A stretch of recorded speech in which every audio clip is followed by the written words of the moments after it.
Hey, mic check. Can you beautiful bastards hear my voice? Need to know these things. Can y'all hear my voice? Is a sucker coming through?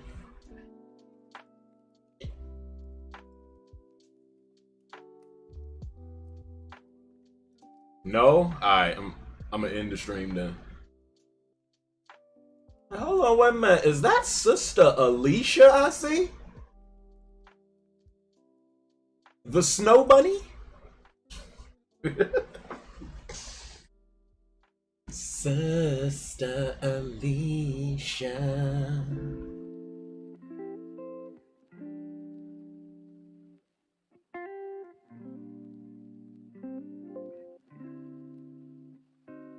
Girl, you make me go crazy.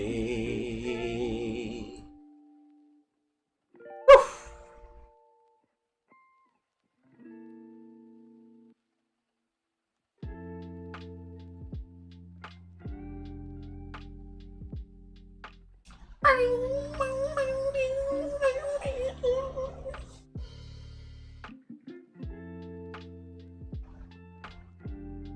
How y'all doing today?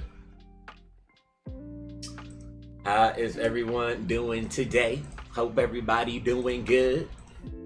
Chilling. I hope this junk is all synced up. Alicia already cracking down on the ghetto blacks. Alicia, you alright? Appreciate you. Sinju, get your black ass on the out here, bro. Black ass. I'm doing fine. Know how you doing? Yo, Drain, what's up, man? How are you? Chilling. I remember the days I ain't have no stocks. Angry Granny, what's up, man? Akeem, what's up, bro? How are you? Lord Rash, every single day. Hoodie season until I get a haircut. Every single day. Christopher Claros, what's up, man? How are you? G Fox, what's up? I see you. DJ the Realist, I see you, sir. Archer, shut up before I ban you. Puyol? Is that how you say your name? What's up, bro? I'm about to get on you with your ashy self. Is that anime that I see your AVI Lil Joker Gaming? What a joke. Drain, what's up, man? Hoodie season in that hot ass state? Oh, you mean Florida? Yeah. It's kept me corona free. KRNG, what's up, man? How are you? How's everyone's weekend? Hope you guys are doing okay.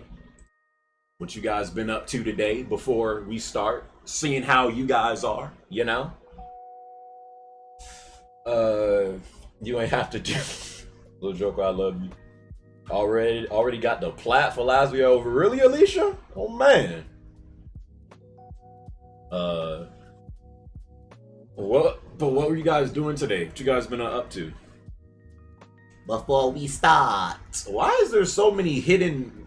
Jay Singh, what are you doing, sucker? Sucker just saying laugh a whole bunch of times. What's wrong with you? What about freak? I just beat The Last of Us 2 this morning. It made me depressed. Save your thoughts.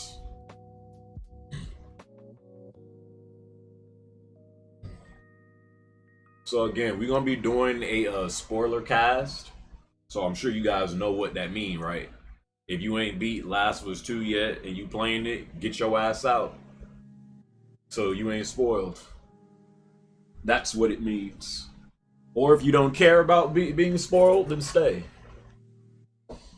Finish work, nothing much, my brother. Stay safe, Jeremy's getting crazy with corona cases in Florida. We are officially in round 2 of the corona arc. Playing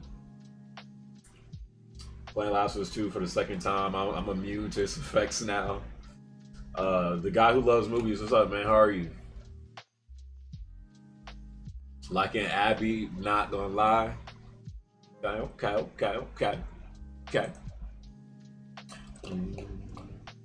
Yeah, let me turn down this joint.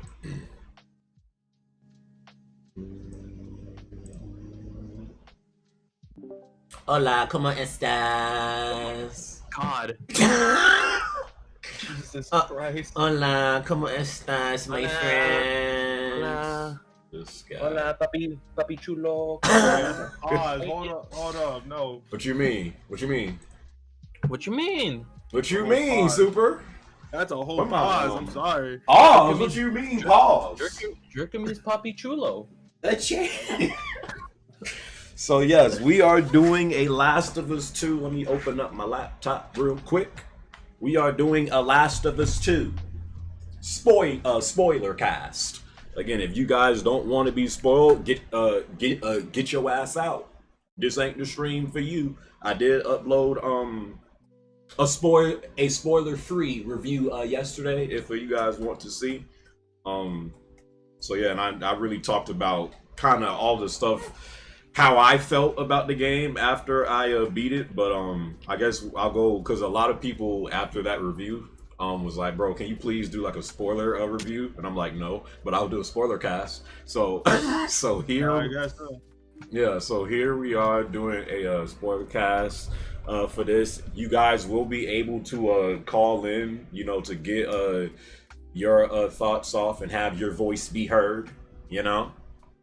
But yeah, let me connect real quick. Of course, we are back again with brother Superjet. Superjet, say hello to the people. The man, the myth, the legend himself, Superjet. Konnichiwa, everyone.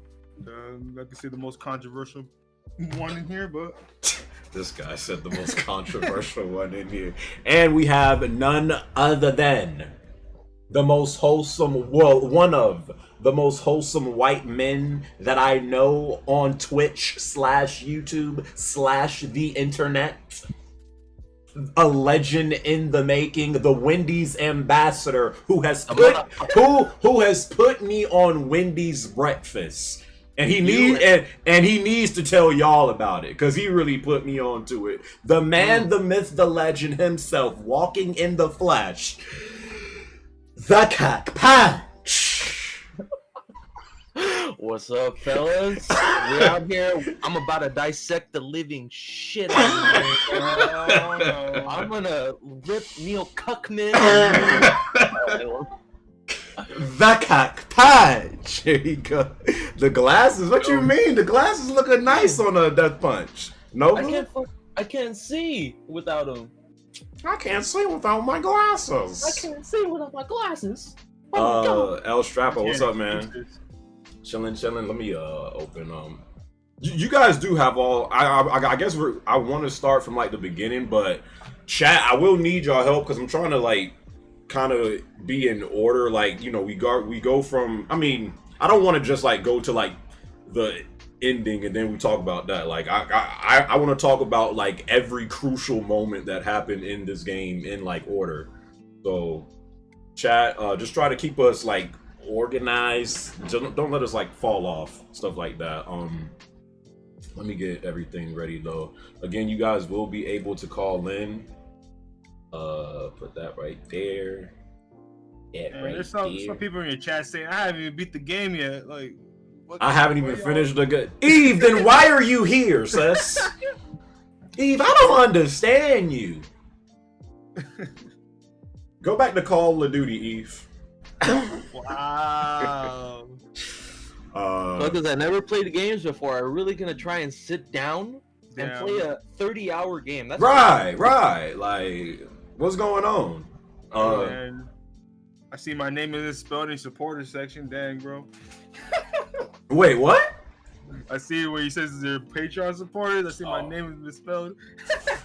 Is Mr. Mel there too? Yeah, it's misspelled. Bruh, you need to take off the J's, bro, because you just got too much J's. Nah, you good. There's a reason there's 3 J's. I Bro, don't want... you got like 8 J's in your name. Dang. Quite a bit of J's. Can you put an extra T on it? How many do you have, the actually? replacement. All right, 3? you guys ready? Yeah. Ready as I'll ever be. And again, chat, if you guys want to call in, upper right-hand corner, that's where you can call in on a Discord, have your voice be heard. Mr. G Nugget, I just said it. Upper right-hand corner, if you wanted to call in based on, what we're talking about at the time, if you want your voice to be heard, the call-in is right there. It's on Discord. All right, so, let's first off get the elephant out of the freaking room. We all know Joel dies in this game. Okay. My baby! Game, bro. My baby Joel. One of the most, if it wasn't for that leak, if it wasn't for the leaks that I've seen of him, pretty much getting golf clubbed to death. That's why before this game came out, people will always say jokes about golf clubs or 4 because the whole golf club scene. So when that scene was going on, I was already okay, here we go. But I just didn't expect it to happen so early in the game. That joke was what, in the first 2-3 hours? 2 hours, yep. Mm-hmm. And I'm yo, they getting this man and the hell out of here quick. But yeah, how did you guys feel about that? Just the way the whole thing played out. Chat, you guys, again, if y'all want to call in, you can talk. Death Punch, let's start with you. How did you feel about that? Just how that scene went down. Go ahead. Underwhelming as hell. Ooh. What do you mean? Yeah, it's just it was just the lead up to it. It was just so bad. It was just so badly done. I felt that scene should have taken place. I could talk about Abby's stuff, right? Yeah, this is a spoiler cast. Okay. Yeah, no, I know, but I don't know if you want to take it in sections. Okay, so I felt they should have put that scene after we played through Abby's side of the story, because of the second half of her, yes. Okay. Yeah, so I felt we should have. How I felt. Okay, I don't think the story was bad. I felt it just needed to be reworked. Things needed to be in different sections. So I felt Abby should have ran into Joel and Tommy, and then right there after they went into that room, it should have cut, and then you should have gotten Abby's playthrough. That way you learn. Learn. Okay, you hit okay. So she hits Joel. But if you know but if you remember when you got to that scene, you were already playing with Abby at that point. Yeah, and it should have done what it fucking does the entire time, and flashback to her to her damn thing with her father and all that stuff, and show the whole reason behind her killing before she actually kills Joel. Oh, okay. You get what I'm saying? So before you needed the whole point of that thing with Abby is they wanted you to feel for her and get her side of the story, which they did, but they just did it at the wrong time. Yeah. You know what I mean? Yeah. They should after she killed Joe, I didn't give a damn about Abby. I was why am I playing with this freaking bodybuilder? I do not give a damn. I do not give a damn about her. They could have just reworked it a whole lot better, to where you can actually care about her motives and stuff like that, Yeah. And then it would have justified, Joel's death. Okay, because I get what you're saying. Now again, I feel like I'm literally one of the few people who just don't flat out hate this chick. I don't think Abby is a bad character. I don't think so either. I beg to differ. Oh my gosh. Okay, hold on a second. I don't think she's a bad character, but kind of what Death Punch said, what I don't like is how after she kills Joel, if my memory serves me correct, then you're playing as her. No, because after she kills Joel, then you go to Ellie and you start playing with her a little bit. But seeing the reasoning of why she killed Joel because Joel killed her dad, you know, it's like you could understand why she did it, but I feel like some people like they don't even care about that. Like, so what? Joel killed your dad. Who cares? You freaking killed her, Joel. Like seeing why, like she has that doesn't matter, right? Like she has motives behind why she. Now I did think it was messed up that Joel just literally saved her life, and then she's like, "Who cares? You're still going to die." But you know, once you see like why and how she knew Joel, and you know what Joel did in one, you know, when he went inside of the hospital and dropped all of them suckers, you know, you see why Abby has it out for Joel. You know, so like this is what I think. Like the story, it wasn't a bad story. Just like the way the pacing of the story and the way the whole layout of how they planned to tell the story was, in my opinion, not well done. It could have been done so much better. I have like a whole other scenes and tidbits that I think would have been placed better in place of like other scenes that we'll I mean, since we're gonna talk about it, we'll get into it. Yeah. But you'll get what I'm saying. Like it kind of like, to me, it makes sense if they would have done it this route. The story would have been better. Yeah. The pacing of the story would have been better. Superjet, before we get to you, Hack, I never said that. He said, Jeremy, be honest. You said you'll never replay this game. Stop pretending you like this game. First off, you little cuck. I didn't say that. I said I could not replay this game right now. Like, you know how most times if like you play a game that you've really been waiting for, and then once you beat it, you like do a second playthrough like right after. I ain't doing that. I never said I'm never replaying this game. I said I can't go back right now and play it, sir. That's what I said. Alright, but Superjet, what did you think about the whole scene with, you know, Joel and Abby? Alright, so okay, I didn't know any spoilers, so literally I went in like dead as nothing. I don't know anything about it. But the thing I did hear is when people kept saying, "Yo, there was a good golfing scene in this game, and you're gonna love it." I was like, "What are they talking about?" I kept seeing this golf scene is gonna be great, bro. Oh, Tiger Woods makes an appearance. Basically. So I kept seeing people, I was like, okay, what are they talking about? So we go, I was like, oh, okay. And then I see Joel get his butt whooped with a golf club. So this is what everyone was talking about. And here's another thing, because there were... You don't understand. Okay, cause I don't know if you guys seen a little bit of that spoiler cast that Greg Miller did with Neil Druckmann, Ashley Johnson, and Troy Baker. But you know, Neil was like, you know, my image, you know, and how people are like looking at me right now, and like I'm like, no one loves Joel more than I do, probably besides Troy Baker, and like a lot of people are saying like Joel in this game, he's not even doing things that, you know, we're used to seeing, because, you know, people were saying like, why is Joel, like, why was his guard let down so easily in this game when in part one he didn't even really trust nobody? Like he wouldn't allow people that he didn't know like that to just be around him.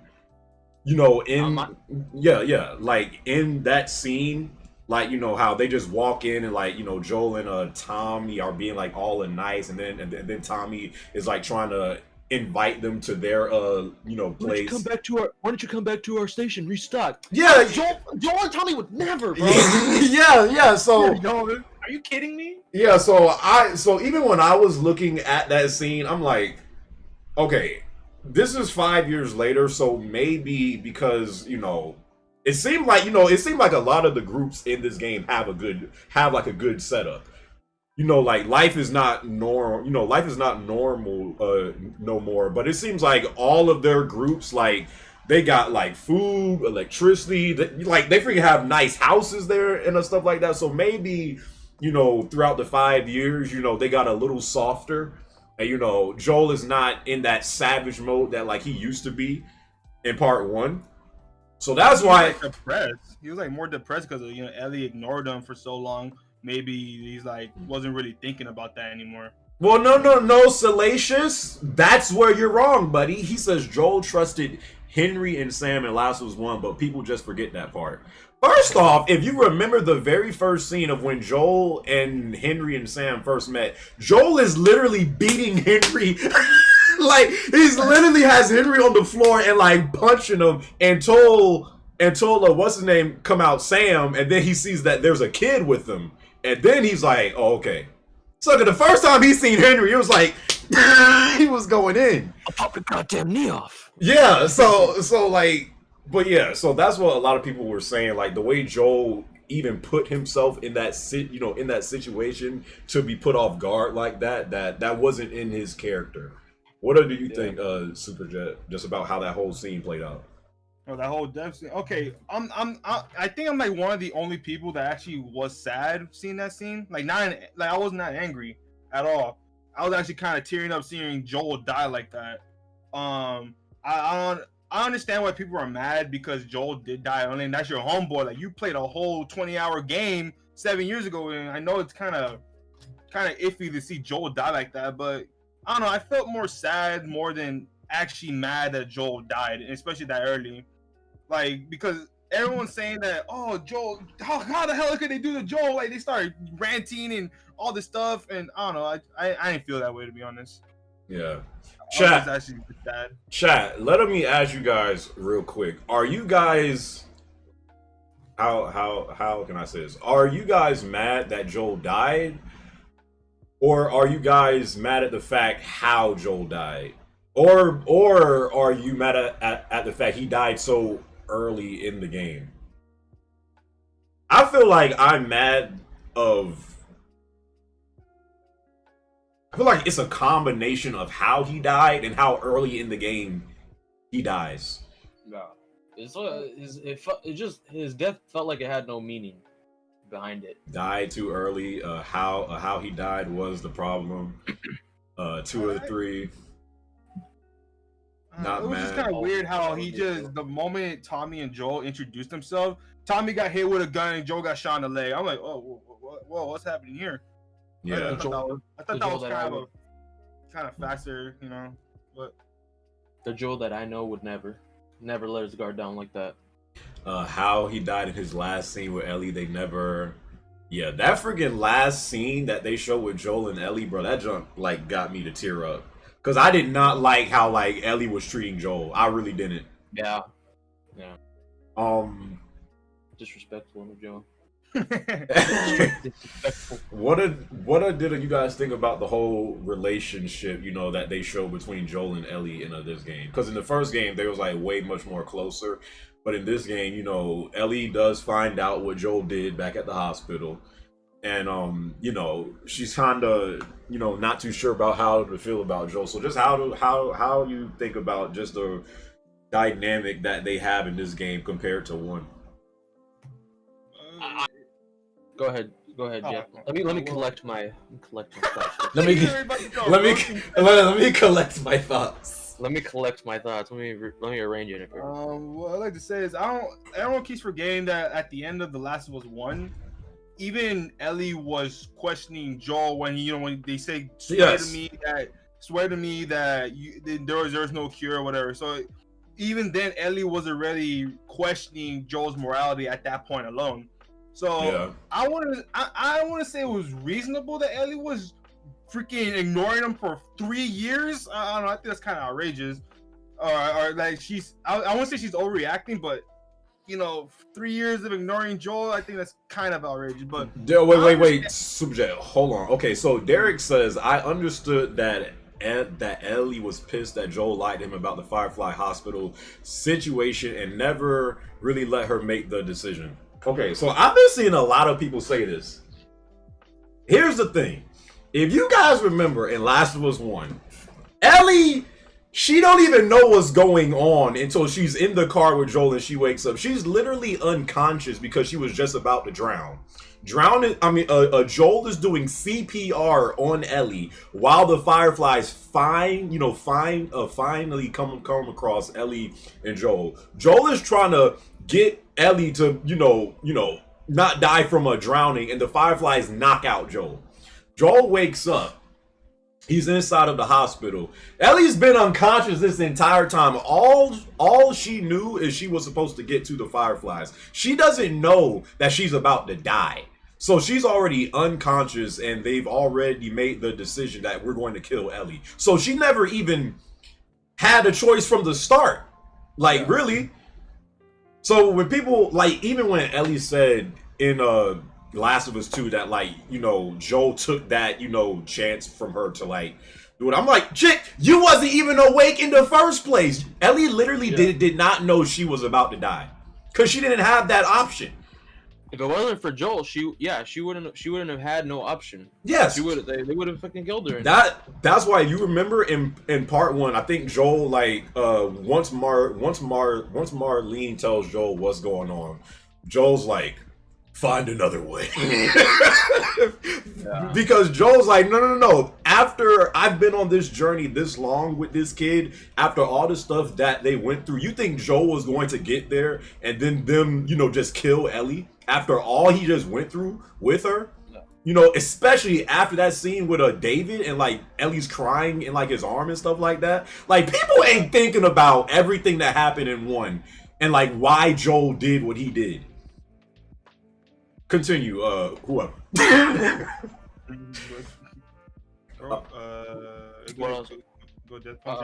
We're talking about Joel, the relationship between Joel and Ellie, and 2.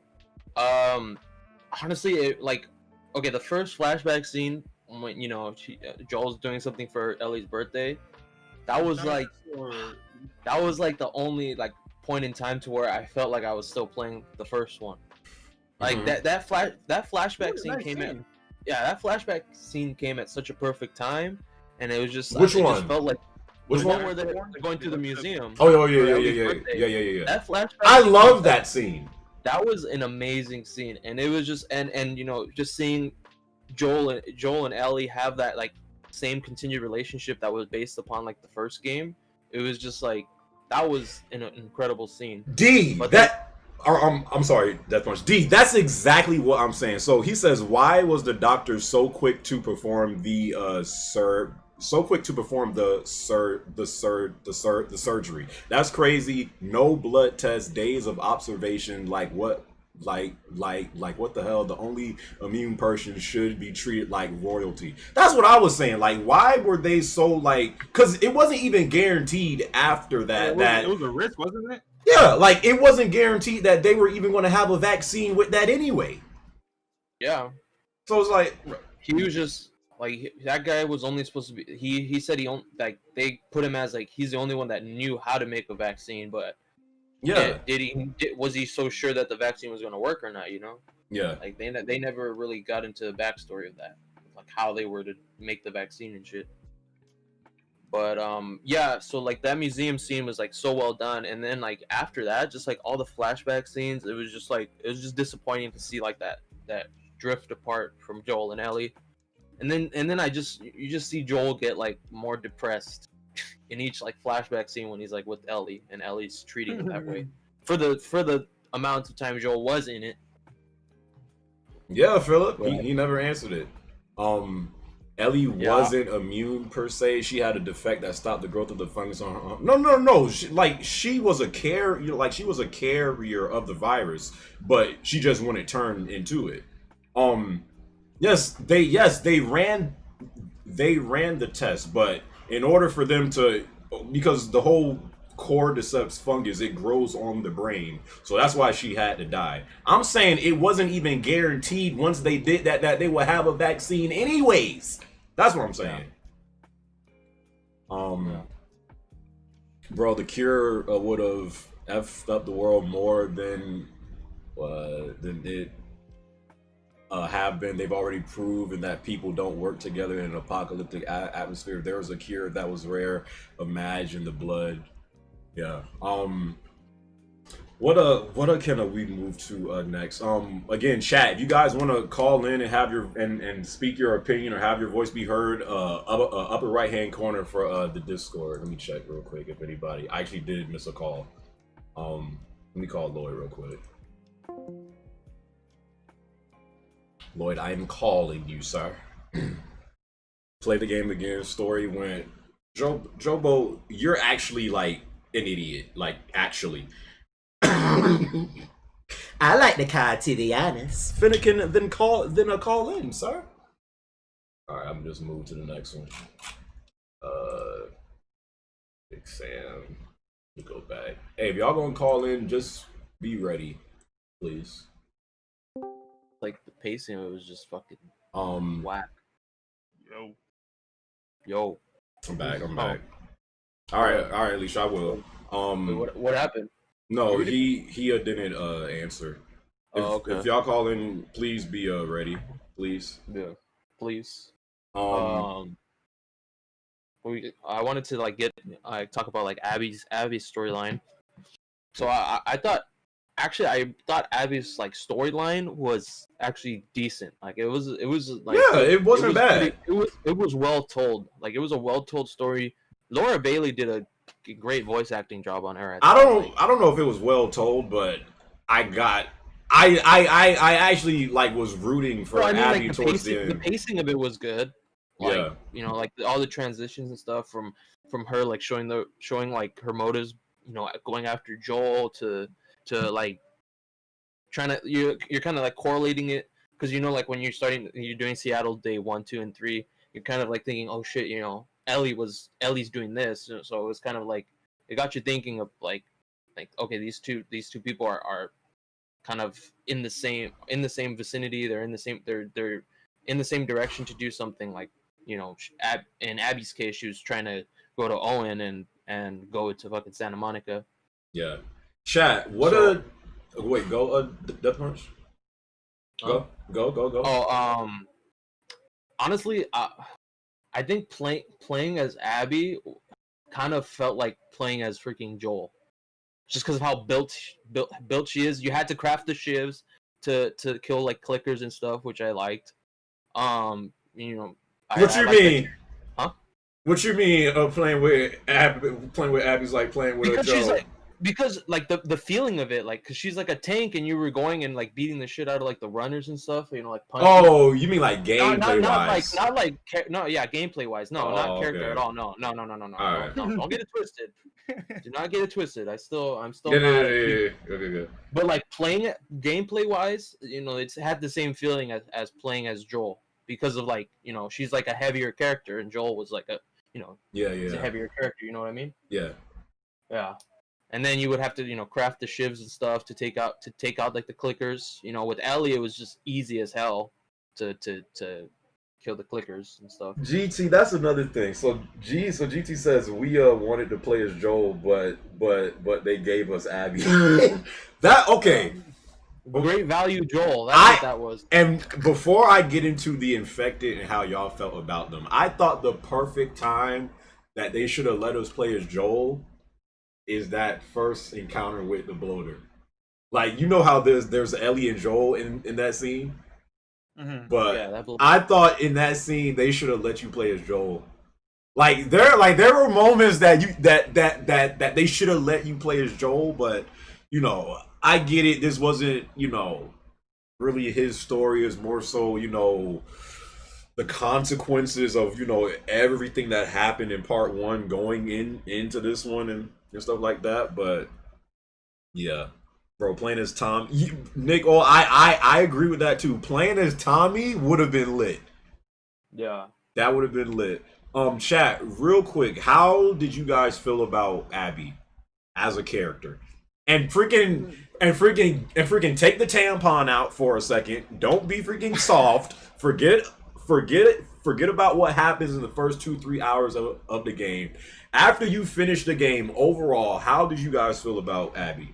Because I don't think she's a bad character. It's just the way that they tell her story is not constructed the best. For me, I don't think she's a bad character either. I just don't care about her. I don't give a damn. I was hoping she would have just died, so I don't have to deal with the possibility of her coming back for another one. Ooh, I hate that so much. Ellie, finish the goddamn job. I mean, but you ain't care about her during that sex scene? No. I'm not gonna lie. I me hate her even more. What you mean? Jesus. All right, I'll keep it 100. I'm not one of those people that hate Abby just because she killed Joe. I said he, my bad. I'm not one of those characters that, oh my god, she killed Joe. Fuck this character. I'm like, well, why do you have to hate on a character just for that? If she's supposed to be marketed as an antagonist, marketed. So don't say anything like that. If she was really marketed to be an antagonist, then we can't really hate her for killing Joel. You know, it's like whatever. What I didn't like about the character is her interaction with her friends were telling her the entire time, like, you have to kill Joel that way. You know, you could have questioned, or you know, it was set off to show that she was not a good person, if I could say. Like, she had a good motive, yeah, because, you know, the doctor and whatever the case may be.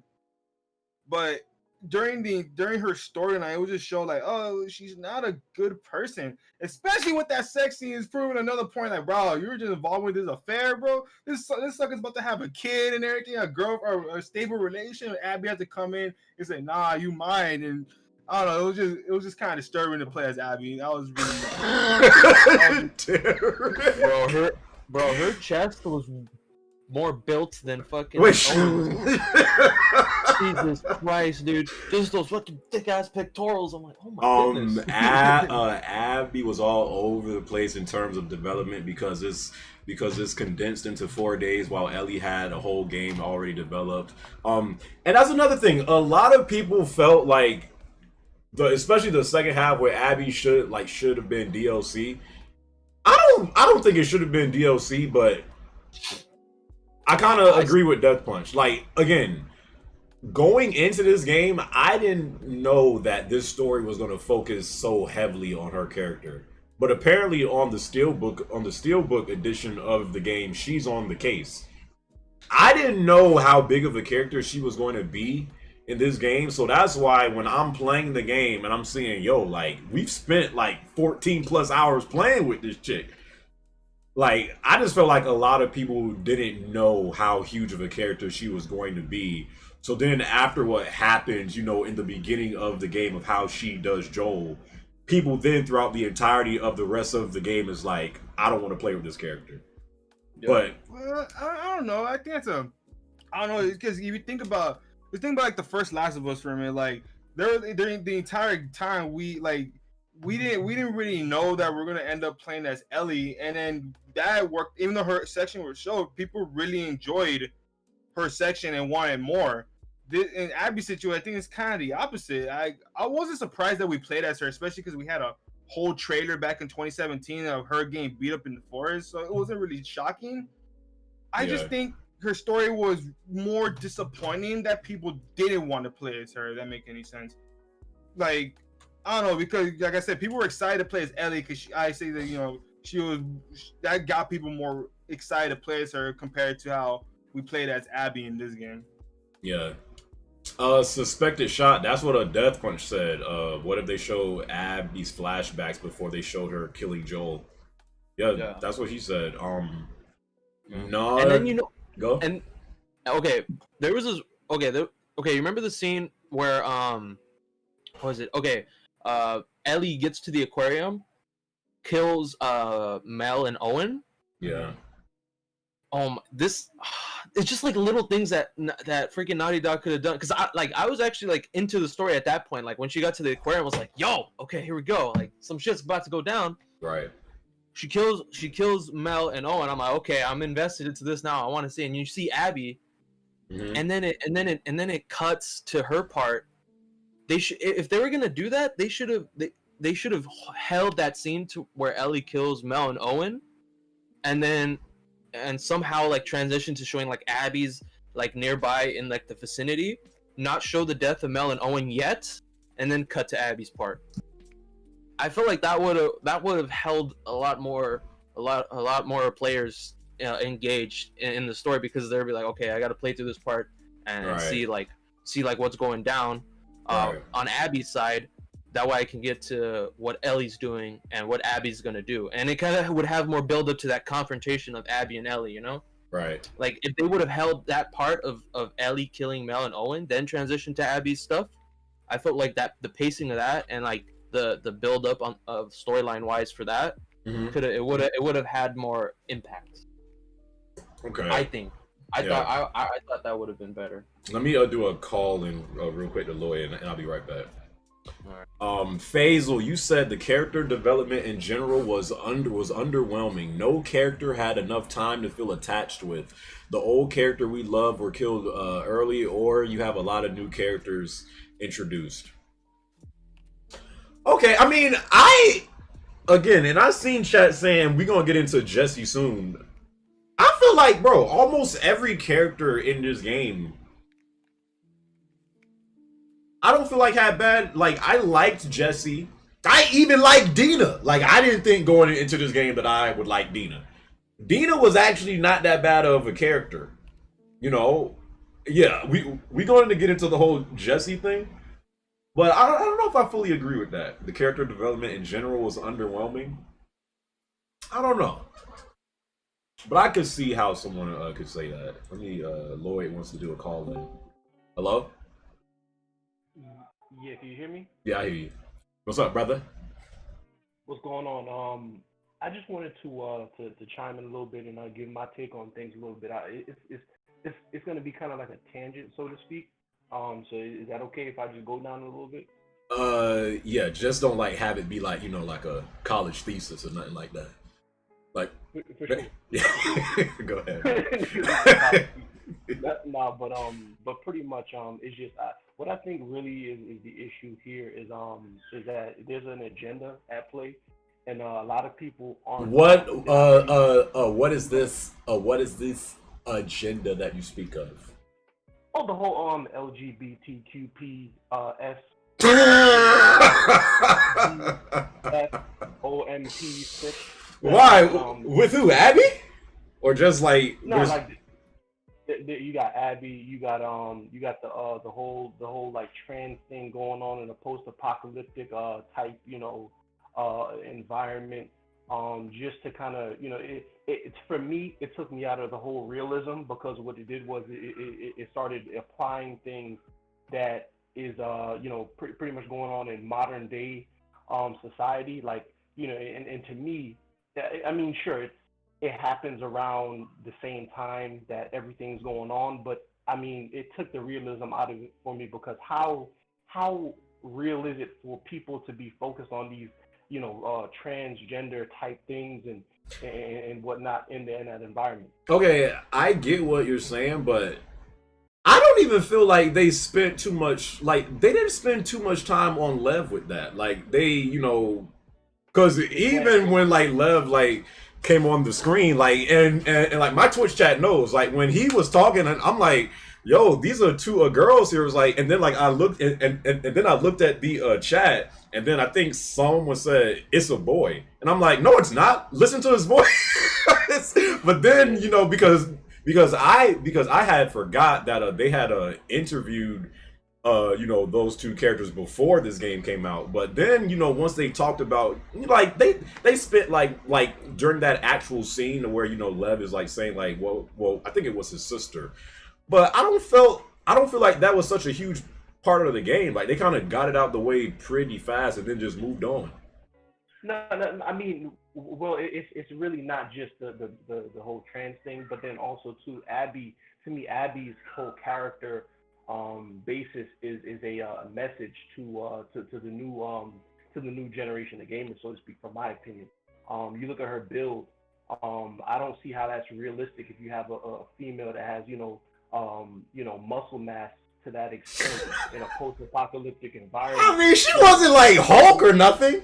Nah, bro. Bro, wait. But you have to remember, like, she was a soldier. Like, that's ain't no female soldiers rock bottom in bro.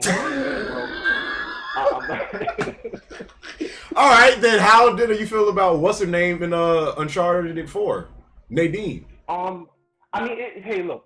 I'm not saying that women can't whoop men's asses, but I'm gonna be real with you, bro. It's not to that extent, man. Like, even when you look in real life, Like, there's a reason why women aren't in special forces. They're not in spec ops. They're not doing shit that men can do. So, you know, pardon my French. I don't mean to be cursing. That's all right. Go.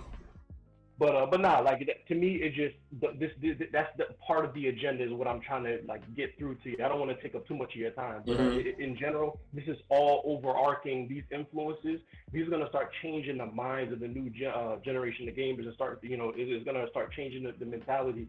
And to me, to be honest, it takes a lot of realism out of it from my perspective. Okay, how did you feel? What score would you have gave the story overall? Just like the game. Because I'm a masculine man of a certain amount of fortitude, I definitely I would definitely give the story probably like a 5 or 6 out of 10. The gameplay was great. Gameplay was very good. I played the whole thing through, but the whole like female focus, they maimed and killed all the main male characters. If that's just one. Yo, wait. Because once, I think it was during the scene with Ellie and Dina, like towards the end, it hit me towards the end. I'm like, yo, did a single male character survive in this game? But it wasn't until Tommy came back. But then even Tommy was like crippled. So even for me, like that, like hit me towards the end. I'm like, yo, wait a second. Not a single male character survived in this game. I mean, technically, Lev did, but technically he's like, you know. so that hit me too. But yeah. But overall with the game, like what score would you give it from a story standpoint, gameplay, everything? Okay, separately, all right. Gameplay, I'm waiting for factions, bro. I give it like a 9. Preach! Yeah, 9, 10 out of 10, bro. The gameplay is great. I'm waiting for them to take that section of the gameplay experience and put that into a multiplayer type deal. Yes. The story, bro. The story. I mean, they did a lot of good things in terms of like making it look pretty, putting sprinkles and stuff on on it and whatnot. But I mean, bro, I can't take that whole agenda that they got going on right now because to me it's unrealistic.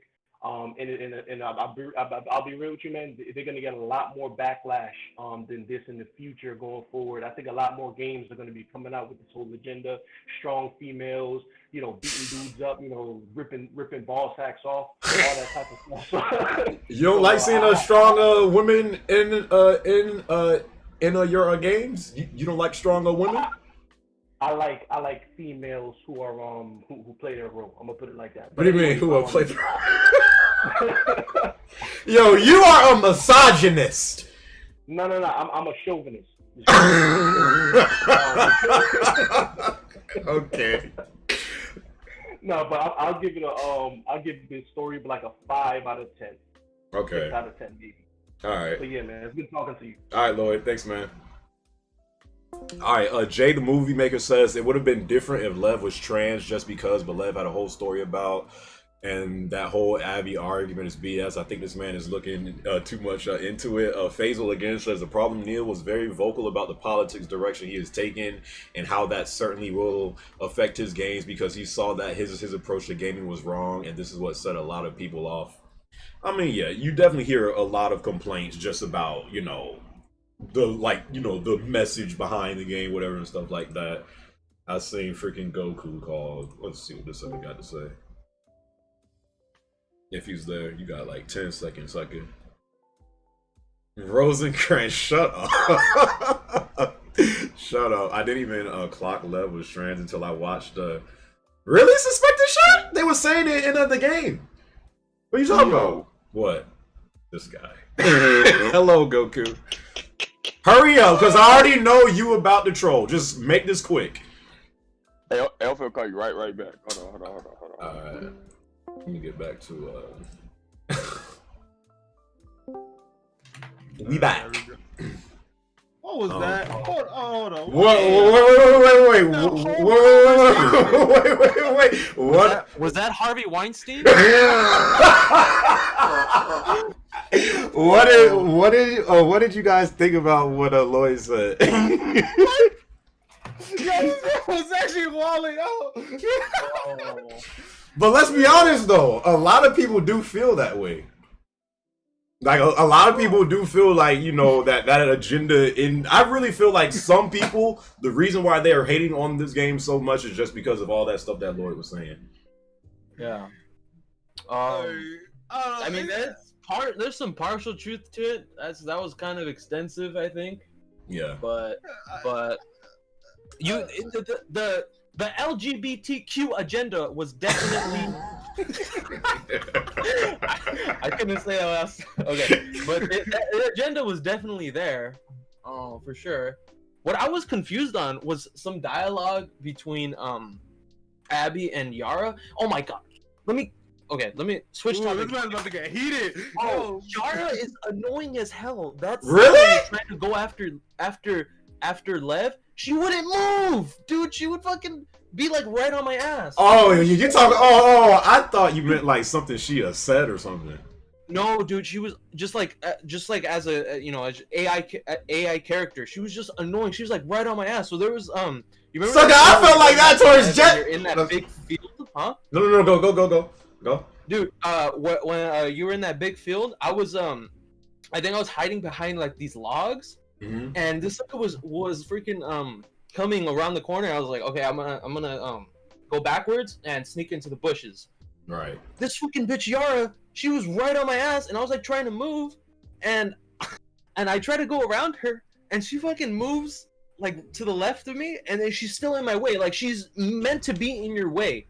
Because I could not move backwards without, literally I had to stand up and run around her, and then I got spotted, and her one arm fucking ass couldn't do anything. Like she couldn't shoot. I think she was missing shots. It was actually like the attention to detail is really good because she was missing shots because she had one arm, but she was just useless. A useless character. It was just like, I'm sorry. Yeah, she got annoying. But anyway, the dialogue between her and Abby. I remember there was one scene to where she said, "Oh, the reason he shaved his head is he was trying to be like a man to be a soldier." Yeah. No. Because if you remember, Lev, when he was a girl, was actually about to get married, but he didn't want to be married, so that's why, just like you said, he was about to get she at the time was about to get married, but she wanted to be a soldier, so that's why she cut off because her Yara hair. was a soldier. Yeah. So that's why she like cut off her hair, and then like she wanted to be like out there. I didn't know that. That goes to show how much I cared about that. Yeah, real talk. Like, I did not even know that Lev was supposed to get married. Honestly. Yeah. They I didn't know that. They freaking said it during the. I don't know if it was during like a gameplay segment to when like you're like walking and like because they talk a lot into this game when like you're walking. Yeah. So like I'm trying to listen to like everything and like that's what they mentioned. I mean, he's got a point about the characters. I didn't find them like. I didn't feel like those two characters were bad though. But they were really. I didn't even know that Lev was transgender until I saw your review. That's how much I cared about these. They said it. We're like, you not listening to this junk? The character. I was like, when you reviewed it, you said that Lev was transgender. I'm like, what the heck are you talking about? When I saw the scene, I'm like, wait. I wasn't listening to them. Like the whole scene was like, oh, she shaved her head and all this stuff. I'm like, I saw this scene. I remember this scene perfectly. How the heck did I not remember this?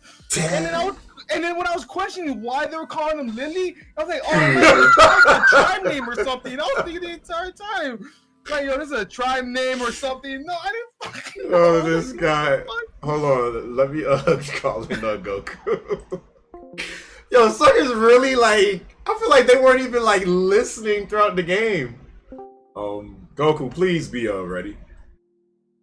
What do you say? Maris, my boy's playing Lazo's next future. If her name is Ashiba, thanks, Maris. Goku, quick, sucker, and don't troll. Hey, can you hear me? Yeah, I hear you.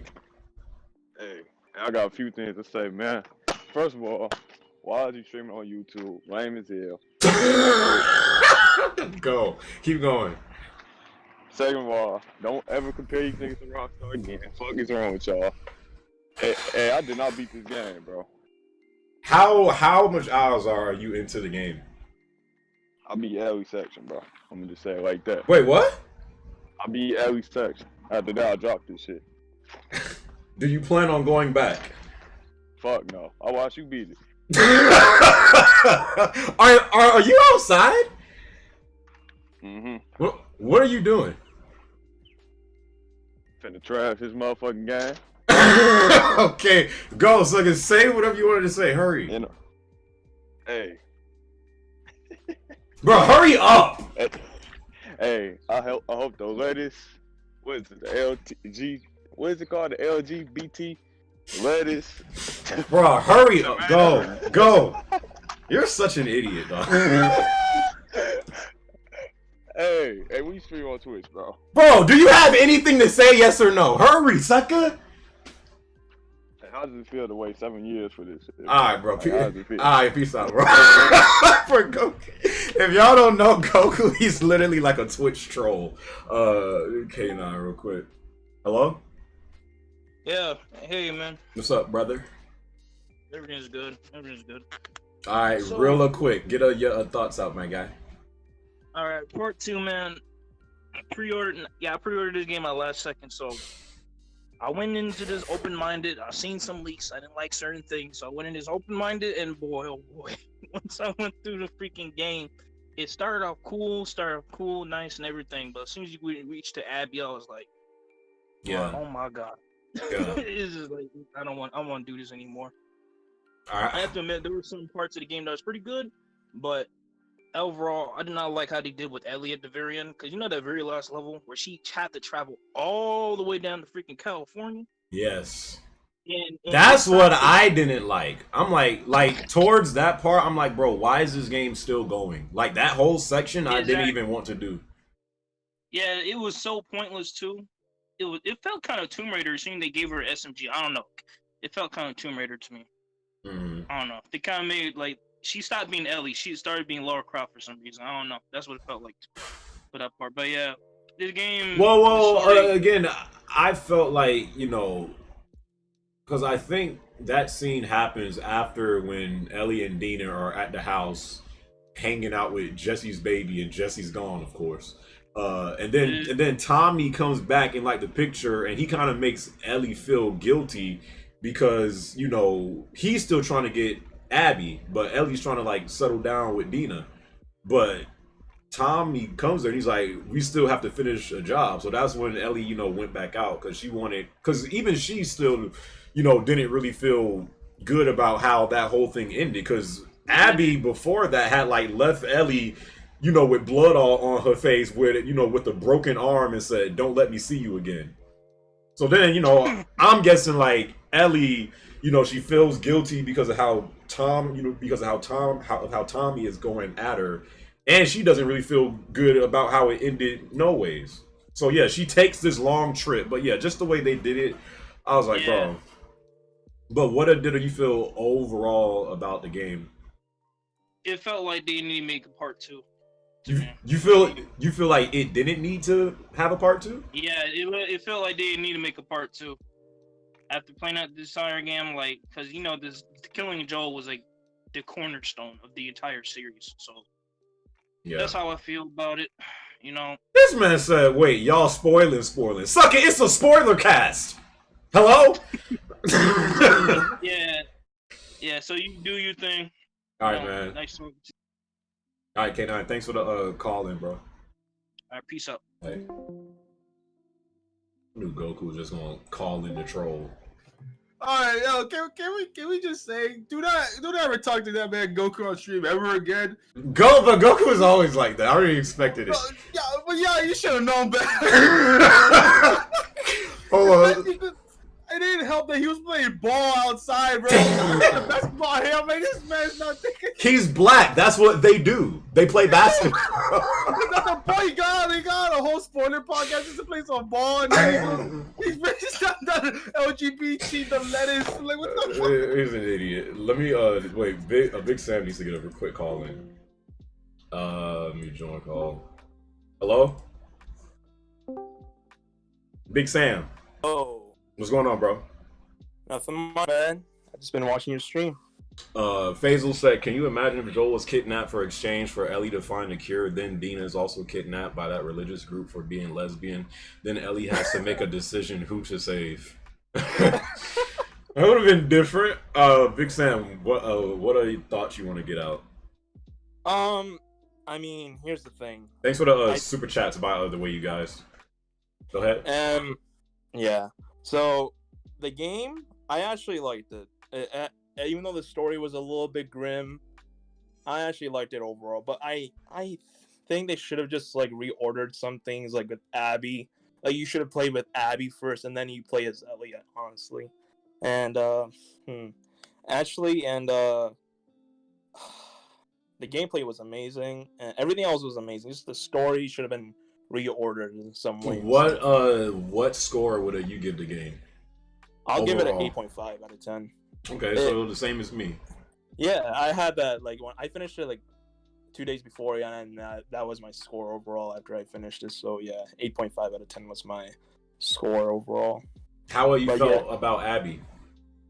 Abby, I liked her character. I actually liked her, but I think they should have like we should have played with her first, honestly, so we had more of a connection with her, and then we could have played as Ellie in the end. And then if they had you waiting that long to play with Ellie, I think that would have made people even more like, yo, where's Ellie? yeah, that's true. I mean, do you remember how like in Kingdom Hearts 2, like we had to play as Roxas, and you're like, where the fuck is Sora?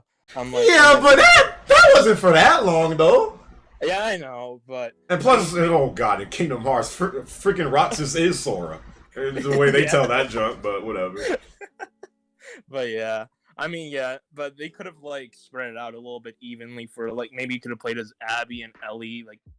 Not like concurrently, one goes first and the other one like they're like in the same day and they're just doing some of their own shit, you know? Yeah, that's what I was thinking. But I like the game, and also I think the ending with the fight between Abby and Ellie was unnecessary. I agree with you with that. Oh my god, that shit pissed me off too. I'm like, bro, this shit was so unnecessary. Bro, my Twitch chat knows when that part was happening, and then I realized that was a fight. I literally paused and threw my controller. Yeah. I'm like, bro, why are we doing this right now?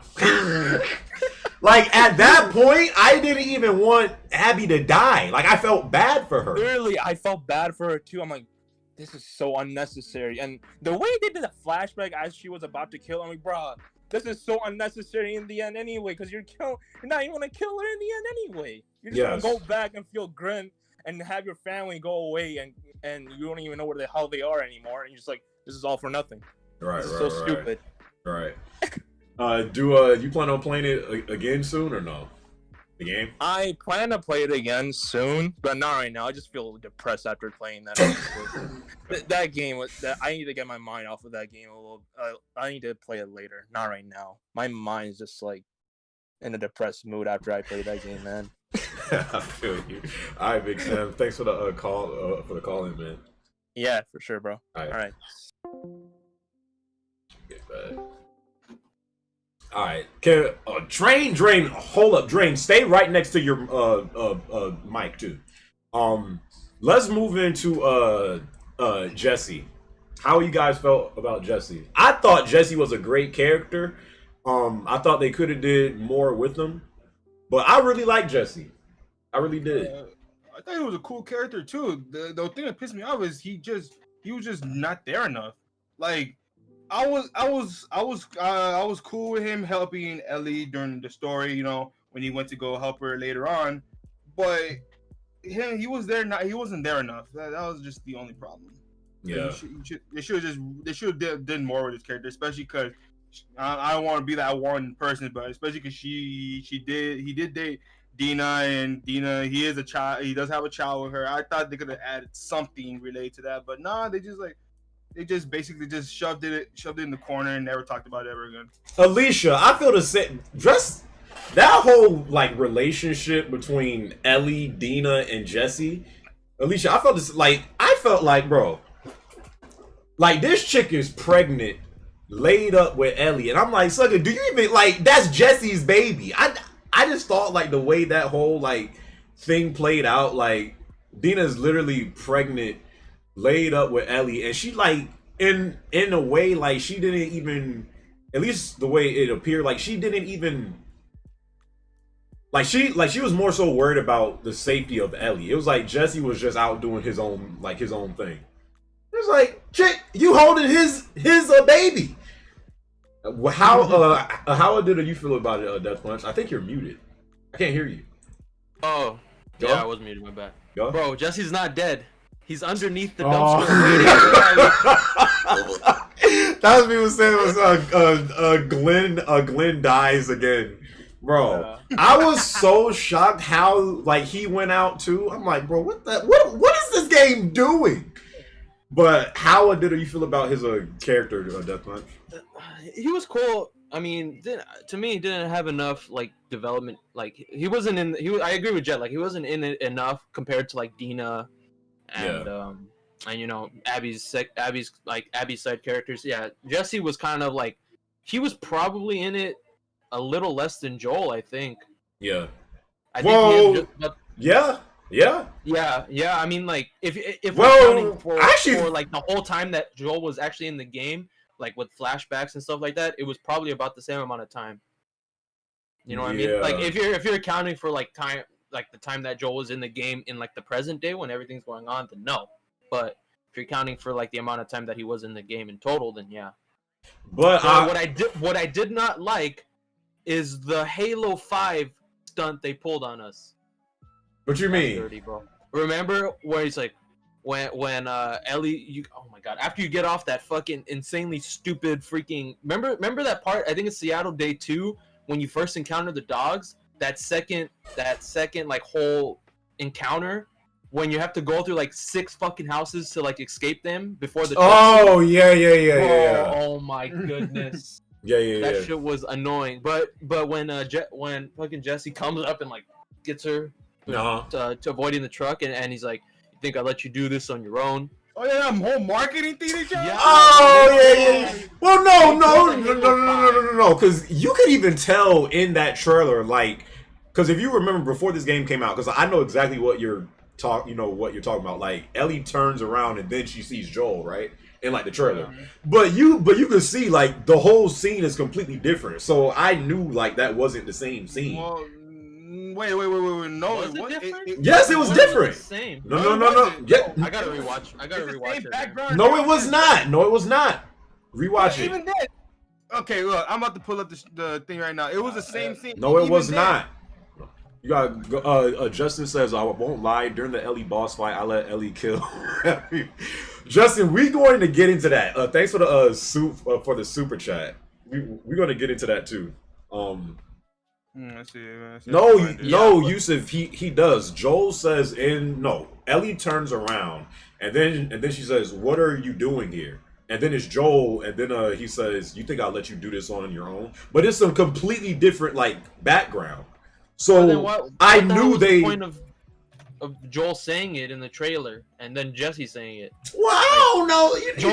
Joel never said it in the entirety of the game. You even the flashback. You remember the very first reveal trailer they showed, and like Ellie's playing the guitar, and like Joel is like walking through, the building with all like the dead bodies and stuff like that, and people was.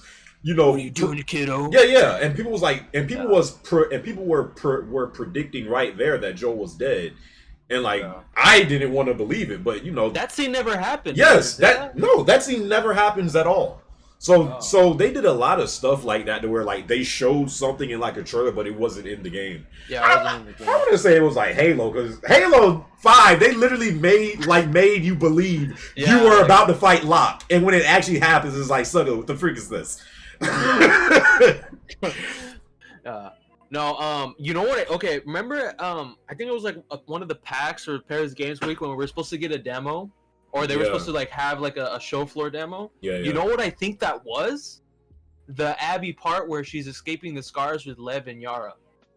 That whole part just seemed a little more extra fleshed out than the rest of the game. You talking about when they're in the woods? Yeah, and then she's got the Oh, yeah, freaking yeah, noose yeah. on her neck and shit. I think that was supposed to be it. I think that part was supposed to be the playable demo. That part of the game seemed a little more fleshed out than the rest of it. With with the lighting and then like it was very linear. So like it clearly like it showed the direction you were supposed to go, you know? Yeah. Like I feel like that was supposed to be. I mean, it's off topic, but I feel like that was supposed to be the demo we would have gotten or they would have had on the show floor. Yeah. I actually like that scene. That scene had a lot of intensity to it. That Yeah, part, yeah. I like that part. Superior. I like some of Abby's parts. Yeah. Superior says, should I buy Last of Us 2 now or wait for a price drop? By the way, I pre-ordered Ghost of Sushi. The real game of the year. You really think that's gonna win Game of the Year? I know I'm gonna enjoy that a hell of a lot more than Last of Us. Real quick, off topic chat. How do you guys feel about? I'm getting Ghost of Tsushima, but I'm not hyped for that game like at all. Like the gameplay that they showed, I was like, it's like I played Sekiro. That gameplay looked way better than this. But I'm still getting Ghost though. I mean, I need some. I'm about to fucking buy SpongeBob just to rid myself of this atrocity of a story. What was I gonna say? Yeah, I got the 2 scenes from the trailer, and for the Jesse scene, no, it was the same location as the whatchamacallit. Bro. The truck scene? Post it. Yeah, hold on, let me share the screen because I have both of them actually. Oh, you gonna share the screen? All right, go. Yeah. So look, here's the scene we're talking about here. Like hold. Ah, shoot. Go, second. Right here, I'm playing it. Look, you can see it's the same scene as the other trailer right here, where it's the same location. It might look weird, but yeah, it was intention to market as Joel was gonna be in the game. No, yeah, but look, Ellie is outside and there's grass behind her, and it looks like Joel is like inside somewhere different. Like I knew they like split those 2 scenes together. No, yeah. I see it. Yeah, I see. Yeah, that's what they're trying. Yeah, but I feel like a lot of trailers do stuff like that. Like they'll like split it up to make it look like one thing is about to happen, but it's not working like that. Dan Glenn, what are you saying? Hey, mods. Hey, this is spamming. Jeremy, look at the screen real quick. I see it. What do I do with my copy, man? I see it. Hey, mods, can y'all ban Glenn? Getting back, he's just spamming. Getting back on Jesse, I felt like Jesse had one of the more memorable moments though in this game. That truck scene where you driving with Jesse straight out of Uncharted. And that was one of my favorite parts of the game. I'm like, yo, this junk is raw. Like that, that whole scenario. I love that scene. What did you guys think about that? I really like that scene. It just especially after the encounter, it just kept that intensity going. And I enjoyed the hell out of that scene. That's probably like one of the better things. One of the better scenes. I don't know. I put that like next to, remember in Uncharted 2, the helicopter scene, that set piece. It's not better. I put that like right next to it. I do think though that specific scene was better than any of the set pieces that they had in Uncharted 4. I felt like Uncharted 4 had like weak set pieces. Yeah. No, that scene was definitely better than any of the scenes in 4. Am I tripping? You've been shitting on Uncharted 4 since release. Like each year, you just keep thinking. What you mean? I like Uncharted 4. It's just not the best one. Every year, I keep hearing you talking shit about it. I'm not talking. 2016, you enjoyed it. 2016, it wasn't that good. Now you're talking like, oh. I gave it a 9. So what you mean? I think I gave it a 9.5. Not 9 means nothing to me anymore, bro. You're scoring. Didn't you give Watch Dogs a 9? You said what? I said, didn't you give Watch Dogs a 9? Shut your ass up. He hates whenever we bring it up.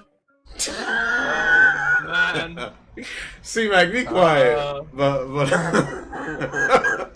Uncharted 4. Oh, here we go. But yeah. So I really like Jesse's character. I again, just like Joel, I don't like the way he went out.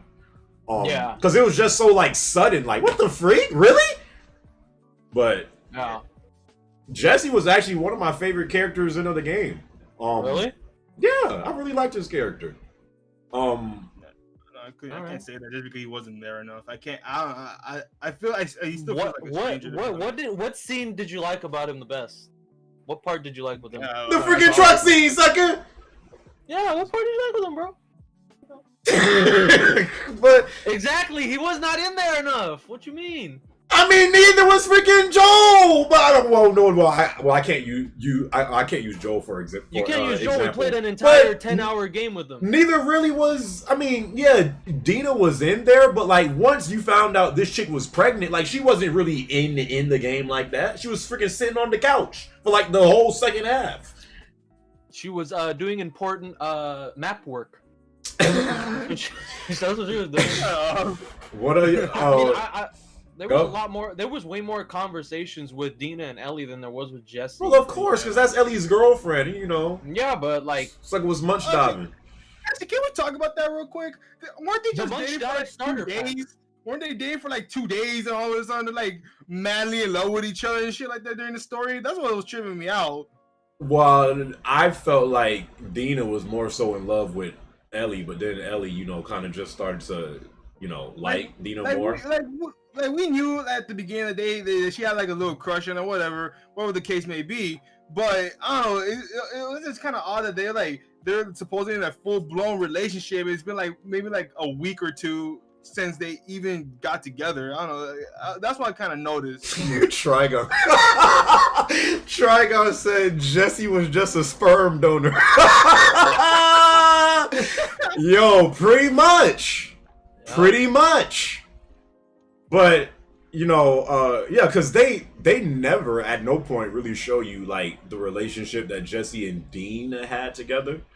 Yeah. They didn't show the relationship of all three of them like before all this went down. Really. I think the only flashback scene we got about that was at the dance, which we saw at E3. Yeah. I think that was like the only like thing we saw before the whole rest of the game took place. Like we already knew that those Jesse and Dina were in a relationship for a couple years already, on and off again, because that flashback with Ellie and Joel when they went to the hotel, when they were going through the hotel to go to the music store, we already knew like they were something, you know. Ludus, why are you mad, bro? What else I want to talk about? Okay, let's get in more so into the gameplay. Yeah.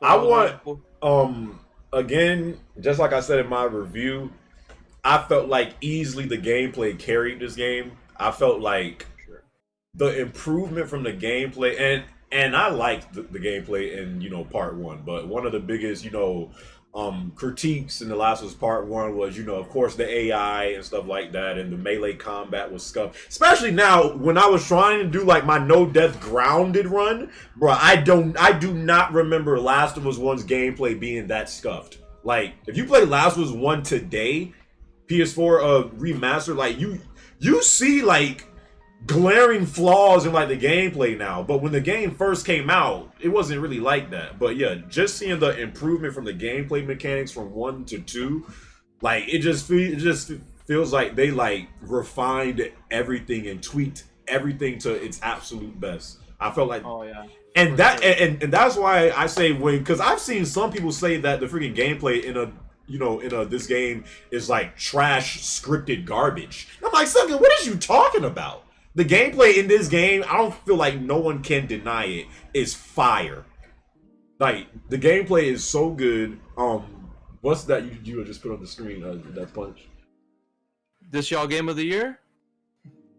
Oh my god, what did I just see? What is that? Do you see her arm? It's like this. Oh, Abby? It's like stuck the whole time. Like, suck it. Every game got freaking glitches. I've never seen. I didn't see not one single glitch in the jump. Game of the year, bro. Nah, but no, for real though, like the gameplay was like worked to its absolute best. Which was like, oh my god, I especially loved the freaking sound design. The sound design in Last of Us 2 is incredible. Like when you're in where does it stick out for you? Like when you're inside a building trying to I think it was when you first get to Seattle. Time out. Hold on real quick, Death Punch. I see a lot of people saying, let's get this straight. When it comes to gameplay, Rockstar is not in Naughty Dog's league. Rockstar does a lot of better stuff than them, but when it comes to gameplay, that's one of Rockstar's weakest points, is gameplay. Rockstar is not in Naughty Dog's league when it comes to gameplay. Yeah, no, hell no. Everything else, that can be up for debate. I'm not insane toxicity. Are you kidding me? Red Dead Redemption 2's gameplay, we all know. Like, it's that's why a lot of people wait for Rockstar games to come on PC, because that's when the gameplay is really, like, fleshed out. Yeah. Stop. Go. The shooting in Red Dead 2? Yeah. Dear God help me. I can't deal with it. Yeah. I can't. But go with the audio. Okay, so like when you're in Seattle and you have to, and you go into your first building and you encounter the clickers, like it's just like when you encounter the infected I think it's when it's absolute best, because like it's just like especially if you're playing with headphones, you have your headphones on, you just hear the clickers like. You have to play with headphones on. Yeah, dude, and it's just it sounds like they're all around you, you know? Yeah. Like the sound is like really good. What else did I like? Again, I felt like the infected, the way they do the infected in this game is so like they just took it to like I felt like all the crunch hours that they was doing all went into gameplay and trying to like get this jump perfectly, because the stuff that they do with the runners, I love how the runners are like so aggressive in this game. The stalkers and how they're like running on all fours like freaking apes. Like, I love how they did the stalkers. The clickers are for the most part the same, but I do feel like if you play on Survivor, they're way more sensitive on Survivor. Yes. Bro, I literally, my leg, I remember this part. Bro, go. Okay. I don't know if you did the optional thing in the bank. Did you go to the bank? Yeah. The bank part in Saturday 1? Yes, I was dying a whole bunch. Yeah. Dude, I remember I was trying to go out and like make a left to take that little side part, because all the clickers were like in the middle, and I freaking tweaked, and my leg literally just graced the freaking corner, and then the next thing you know, the clickers were like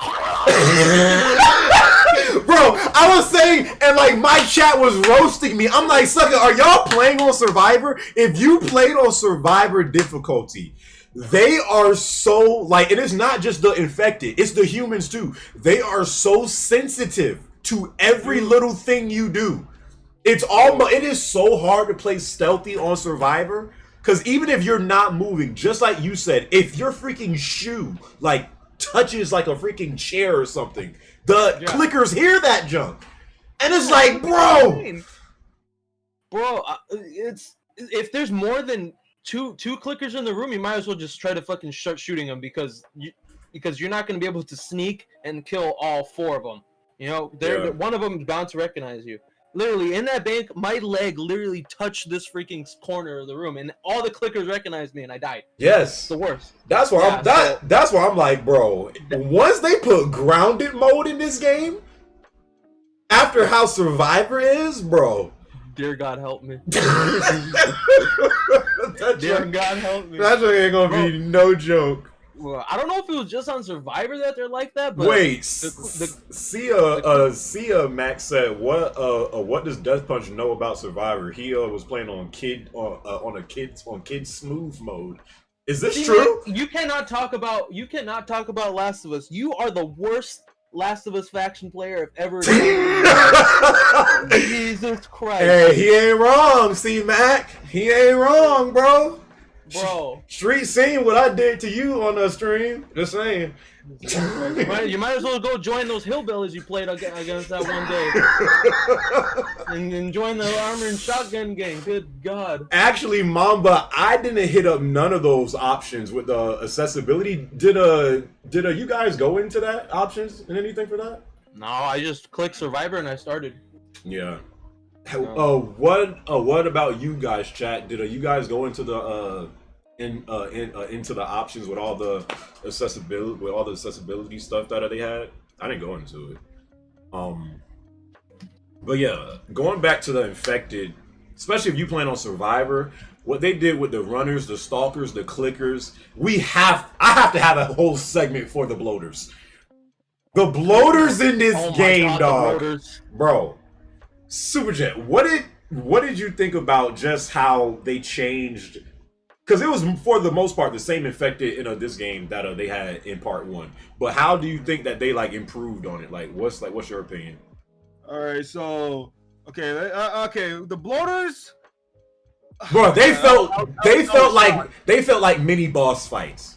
Yeah, 'cause I was really shy because you draw the bloaters or whatever, right? And then I was, for some reason, even before they started charging at you, for some reason they're literally like really as quick as you when they chase you around. Like you literally, the way they like dodge them, it was kind of difficult to like dodge them, to like you have to jump over like little holes and stuff to even get away from them, because they're like really quick. And the worst part is when they charge you. I don't know. Apparently, because someone, when they was watching that clip that I put in my review, to where like the bloater like literally plows through the wall and like gets to Ellie, he said he was playing all hard and the bloaters don't even go through the walls. I was like, what? Like that's probably that. Because remember, even Last of Us 1, they had some stuff you would only see in when it came to difficulty though, like what?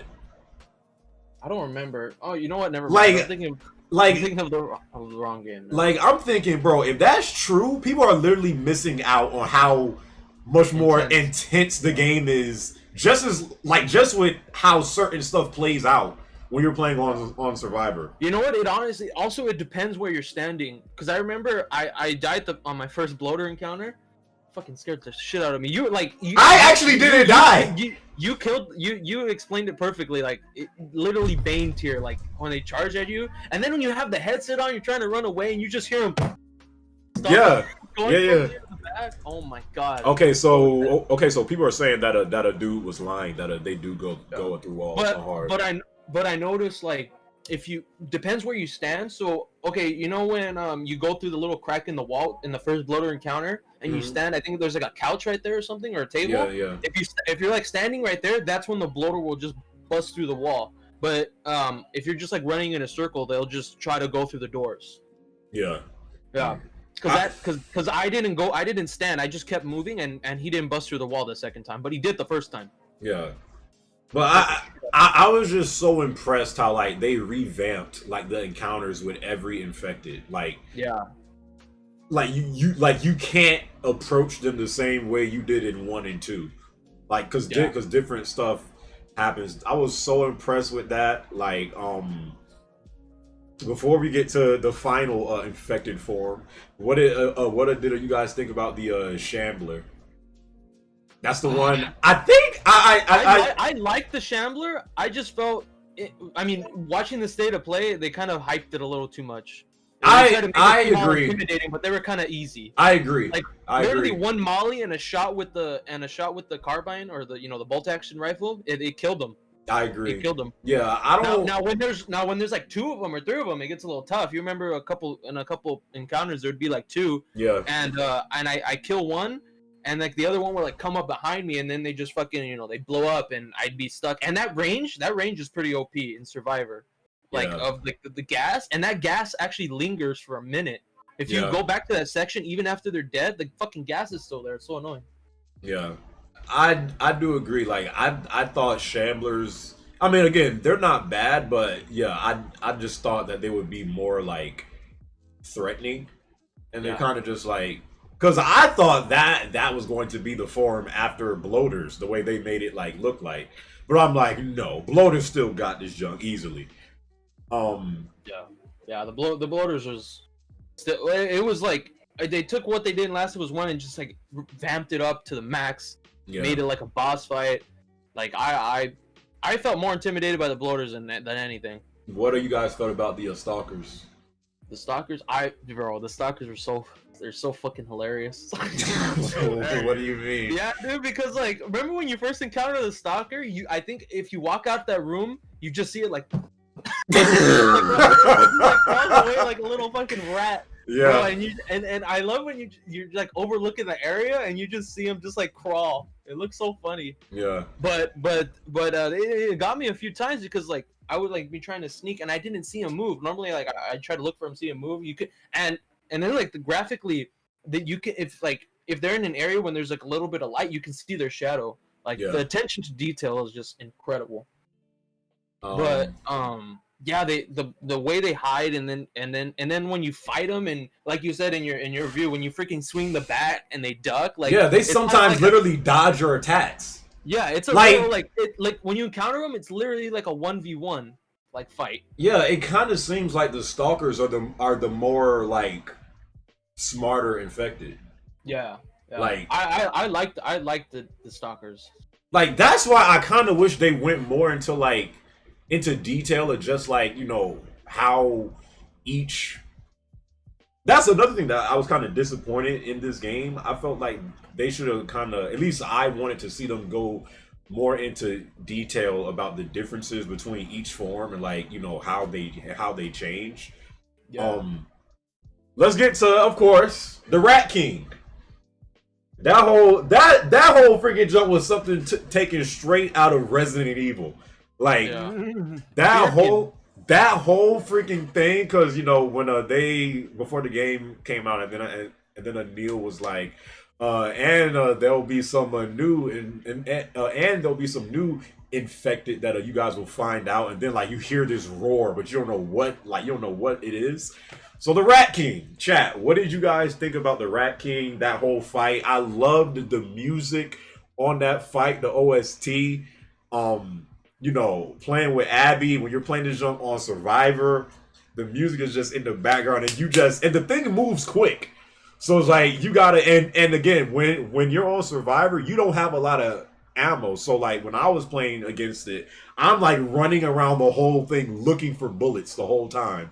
And this thing is just busting through walls and stuff like that. What do you guys think about the Rat King? You wanna go, Jet? You wanna go first? Oh, all right. I died multiple times there. I'm not gonna lie. And the only reason is because wait, Superjet. Better boss fight than a Birkin in a RE02? I'm asking. Okay. No, for one reason and one reason only. Because when I played as Birkin, I was loaded with weapons and ammo and stuff, and I still couldn't defeat him. While the Rat King, even with a limited amount of ammo, even though I died multiple times, there was still like an easy way to kill it by basically.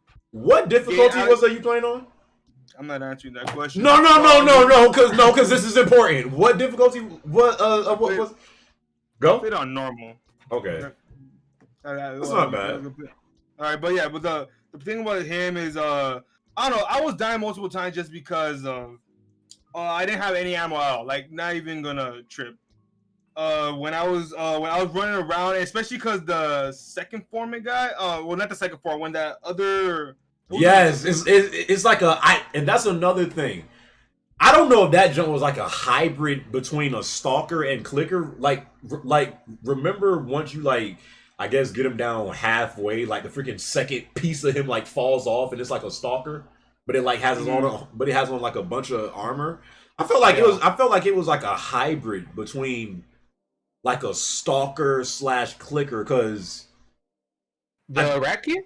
No, remember when like you get him that thing that falls apart from the Rat King. Oh yeah, I'm like, I thought that was a stalker at first, because when you would attack it would do the same thing a stalker would. It would dodge its attacks and shit. Yeah. But when you would like the stalkers you can kill them easily, pretty easily with a couple hits as long as you're dodging their attacks and stuff. I kept fucking hitting that thing, shooting that thing. It would not die. Oh my goodness. I was doing the same thing, bro. And okay, this is the part I fucked up on. I ain't ashamed. I didn't know you can go into the back. But wait, kept running around. Oh, really? Into what bag? What do you mean? Okay, so you know the way you came, that yellow, like it. Okay, so you're in that main room, right? there's the two rooms, the doctor's office, and then the other one I think is like just a regular cubicle office. Uh-huh. There's somewhere like in the back that you can go into, and there's more ammo and shit back there. I was just running around in that little section. I didn't know you can go around there till like I'm like, oh shit, maybe I can go through there. And then I ran back there, and it's like a complete, different area. Aquarius said, someone said it's immortal until you kill the Rat King. So did you kill the Rat King first and then try to go? Because the way, I got rid of the Rat King first, and then that little thing that was attached to him, he literally pried the door open and went through the door. But I got the Rat King out of the way first. So that's where it went. Yeah, that's why it's immortal. It's immortal before he's the reason why that door even opens. Oh, okay. So all the ammo you wasted on him was a waste of time. That's why I got mad. That makes sense. Oh, yeah. Yeah. So I was fucking spent the whole time trying to kill that thing, and so you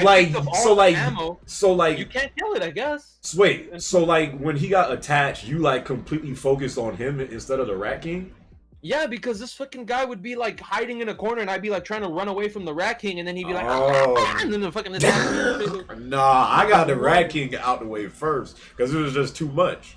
Well, I couldn't get him out the way because I had no ammo, and I just kept running around. I'm like, fuck, what am I gonna do? I don't want to die because I'm gonna have to start this shit all over again.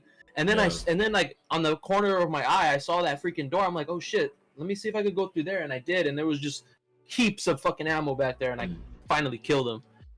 It took me 20 minutes to kill a Rat King. Yeah.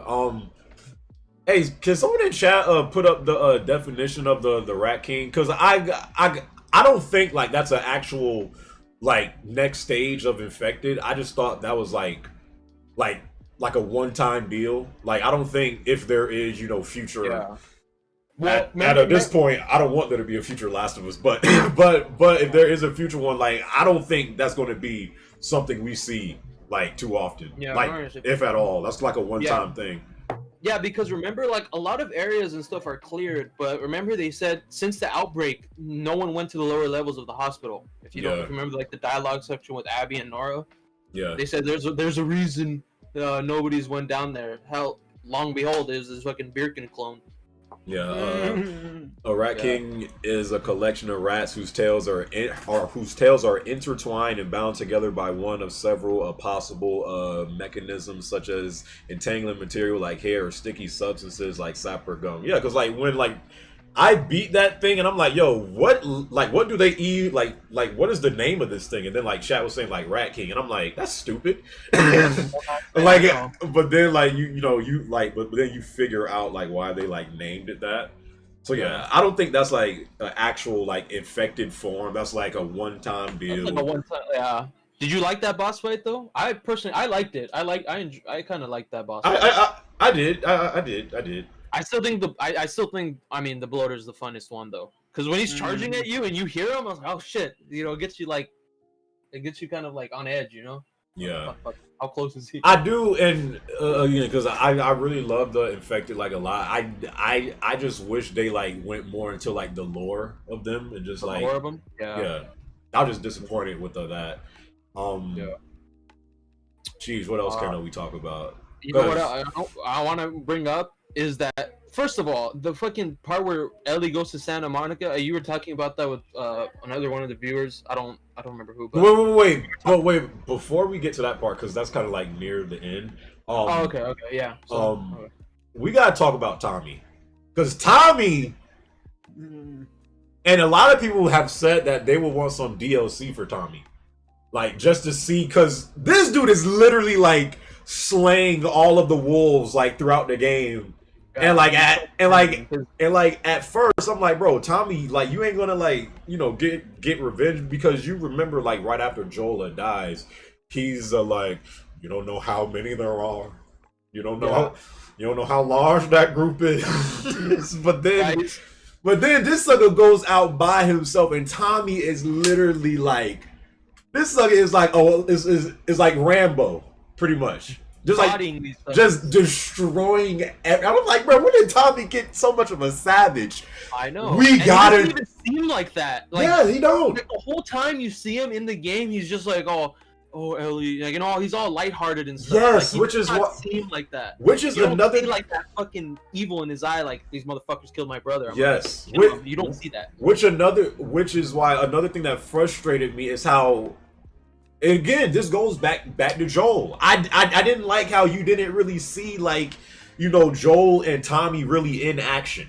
Like, the one time you see Joel in action is in that first bloater encounter, when you're playing as a Ellie and, like, they're taking on the infected and stuff like that. And when that part where the bloater, like, plows through the wall and grabs Ellie, and then Joel literally, like, takes out his machete and, like, machetes this bro.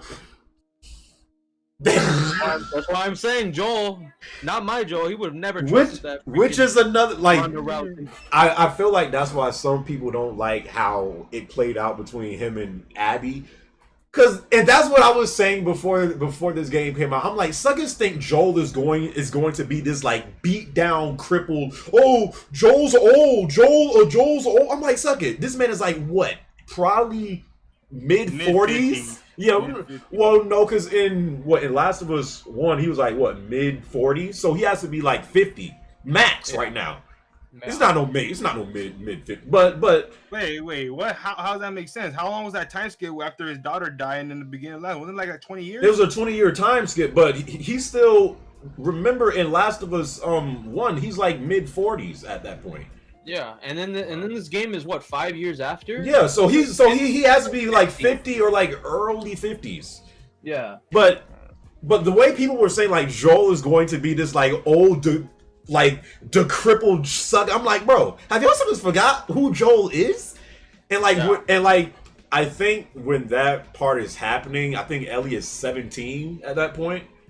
Yeah. So Joel's maybe like 48 or 49, and you're seeing this man literally take a bloater down with a machete, and he's just, bro. That scene was so raw. I'm He's a savage. Bro, and that's why, going back to Tommy, I just like you said, Death Punch, I didn't like how they didn't show like Tommy's just vengeance. Like, they didn't show like his need for revenge. Yeah. Like, the whole time he just seems soft, but meanwhile he's fucking killing a whole army of wolves. I'm right. Like, where does that match up? And then we have to get to that sniper section. I still fucking see you, bro. That's what. As soon as I saw a fucking sniper bullet, I'm like, here we go. But no. I didn't even, like, once it hit me, I'm like, yo, they're like paying tribute to that sniper section in one. Bro, that sniper chat, real quick. I thought the sniper section that they did in 2 was so much better than the one that they had in 1. You're playing with Abby during that moment. Again, this game looks amazing. So just like, you're in like the road and you're trying to avoid this sniper who's just like, and going back to the flashback, you see that Tommy became a marksman because he's teaching Ellie how to snipe. Remember during that flashback? Death Punch? Flashback, yeah. So like so that's kind of when they showed you like how good of a shot he has. But once you realize that this sniper that you're avoiding is Tommy, it's like, bro, the way that whole thing played out, I'm like, dog, this is why, like, I don't see how people were saying the gameplay in this game carries it throughout the entirety, even when the story is kind of falling apart. Yeah. That the gameplay is what keeps you engaged. Yeah, for sure. Yeah, it was like funny saying like fucking certified. The whole time they thought it was the scars. Yeah. I mean, it was fucking and then remember that dude Manny? He was like, fuck, when did the scars get such good sniper? This guy's fucking like killed our whole squad. Yeah. Tommy, dude. And then he freaking takes out Manny. Yeah. Drops his ass. I wish he would have spit on him. Yo, the way he spit on Joel. Yeah, man. That's and then on top of that, like I feel like playing as Abby, you're like, fuck, I don't want to go after Tommy. That's my guy. Like, I don't want to do anything to Tommy. Yeah. That's why that shit, like, that it hit me hard when you finally get to the aquarium and you see fucking Abby shoot him. I was like, no way, not Tommy, bro. Like this, because Yeah. Because like it looked like the way it was made, it looked like he like Abby like killed him. Yeah. Apparently, the bullet just went through like the side of his eye or some shit. Yeah. Grazed his cheek. Yeah. Yeah. But if one thing, if they were gonna do DLC, it would have to be either something with Joel and Tommy or Tommy's whole expedition in Seattle. That would be the only DLC that I'd want. I don't want no Abby and Lev. I don't give a damn about them. Ellie's story is pretty much done right now for the most part. It would just have to be either Joel and Tommy or Tommy's whole expedition. I would want to see Tommy's expedition more so. That whole trip in Seattle. I want to see like what he says to himself, the encounters he has. I want to see that. That would be the only thing I'd want to see. Yeah. Your chat saying that they confirmed there's not gonna be any DLC at all. No, I know. I won't even be shocked. I don't even, to be honest, I wouldn't even want story DLC. The only thing I want from this game is factions too. Yes. That's the only thing. Z-Mac. We need an Isaac DLC. Man, nobody care about no freaking Isaac like that. Isaac. Bro, Isaac. Let's get to I mean, So what anything else that we have to go? Because I know we talked about Abby, but we didn't really talk about like her whole storyline. Terrible storyline. Shut up, Super Jet. I wanted to talk about the first initial fight between Ellie and Abby. The fight that actually meant something. Talk about the theater. No. Yeah. I was shocked that they had you playing as Abby. I'm like, why do they have us playing as Abby? That caught me off guard. I was like, really? Bro, the moment that happened, I'm like, bro, they're really making this chick like the main character. Yeah. Because I'm like, why are we playing as Abby right now? Yeah. So, but that whole fight was raw. And that was raw. Like, because it's kind of like how they do the fight with David and Ellie in part 1, but it's like, way like to the max. So it's like, and Ellie's like you cannot approach Ellie like straight up. Like she'll freaking just cut, like cut you up. She's so agile. You try to punch her, like I'm sure Abby punches slow as hell because she's all fucking thick. So the only way you would have to like strike her from behind and overpower her because of how agile Ellie is. Duck Plus said it didn't bother me. Ellie, it didn't bother me. Ellie got annoying. Chat, real quick. What did you guys feel about that part? How the first fight between Ellie and Abby, you're playing as Abby. I didn't really like that. But the fight was so cool, like I kind of shoved it off. But yeah, I felt that they should have switched to Ellie's perspective at that point because I still did not give a damn about Abby even all through reliving the whole fucking 3 Seattle days with Abby. We played more with Abby than Ellie, right? Yeah. Or do you think it was evenly split? What do you think? I feel like we played more with Abby than Ellie. If it was even, Abby's parts felt way longer. It just felt dragged out playing with. Well, I don't even know, because even towards the end, when you're playing as Ellie, I'm like, bro. Like, it was weird. Like, again, that whole part to where she goes to Santa Barbara for, like, Abby. Mm-hmm. I didn't even want to play as Ellie at that point. I'm like, bro, in this game. I didn't want to play at that point. Yes. I thought I was like, fuck yes, I'm done. And then I was like, okay, now I can finally do something else. And then I was like, okay, we're gonna see like their happy ever ending, you know, Ellie and Dina living in the house with the little Jesse's freaking baby. Yeah, Justin. I think Abby is slightly longer than Ellie. Abby's is longer, yeah. Because don't forget, we did play as Abby too. Yeah, towards like the very beginning. Yeah. Maybe it was just like we cared about Ellie's, you know, story so much that it felt like it didn't feel long enough. But even though it might have been even, most of us probably didn't give a damn about Abby's part. You know, like that's why it felt so dragged out. Yeah. I tried to like invest myself in her character. I'm like, dog, I'm done. I can't. Yeah, I'm gonna listen true. to I'm gonna listen to some music and. I mean, it's true though. I didn't like I said earlier that I'm not a fan of Abby as a character. Like I understand what they were trying to do, but even her whole section, not that it was. I'm not gonna say it was horrible, but I don't know. It just I wouldn't say it just didn't feel right. We're playing as Abby, and especially because we know her mindset and her perspective, and I wasn't happy with it. I just wanted out the entire time. I was like, "Yo, when are we playing as Ellie? Can we hurry this up already?"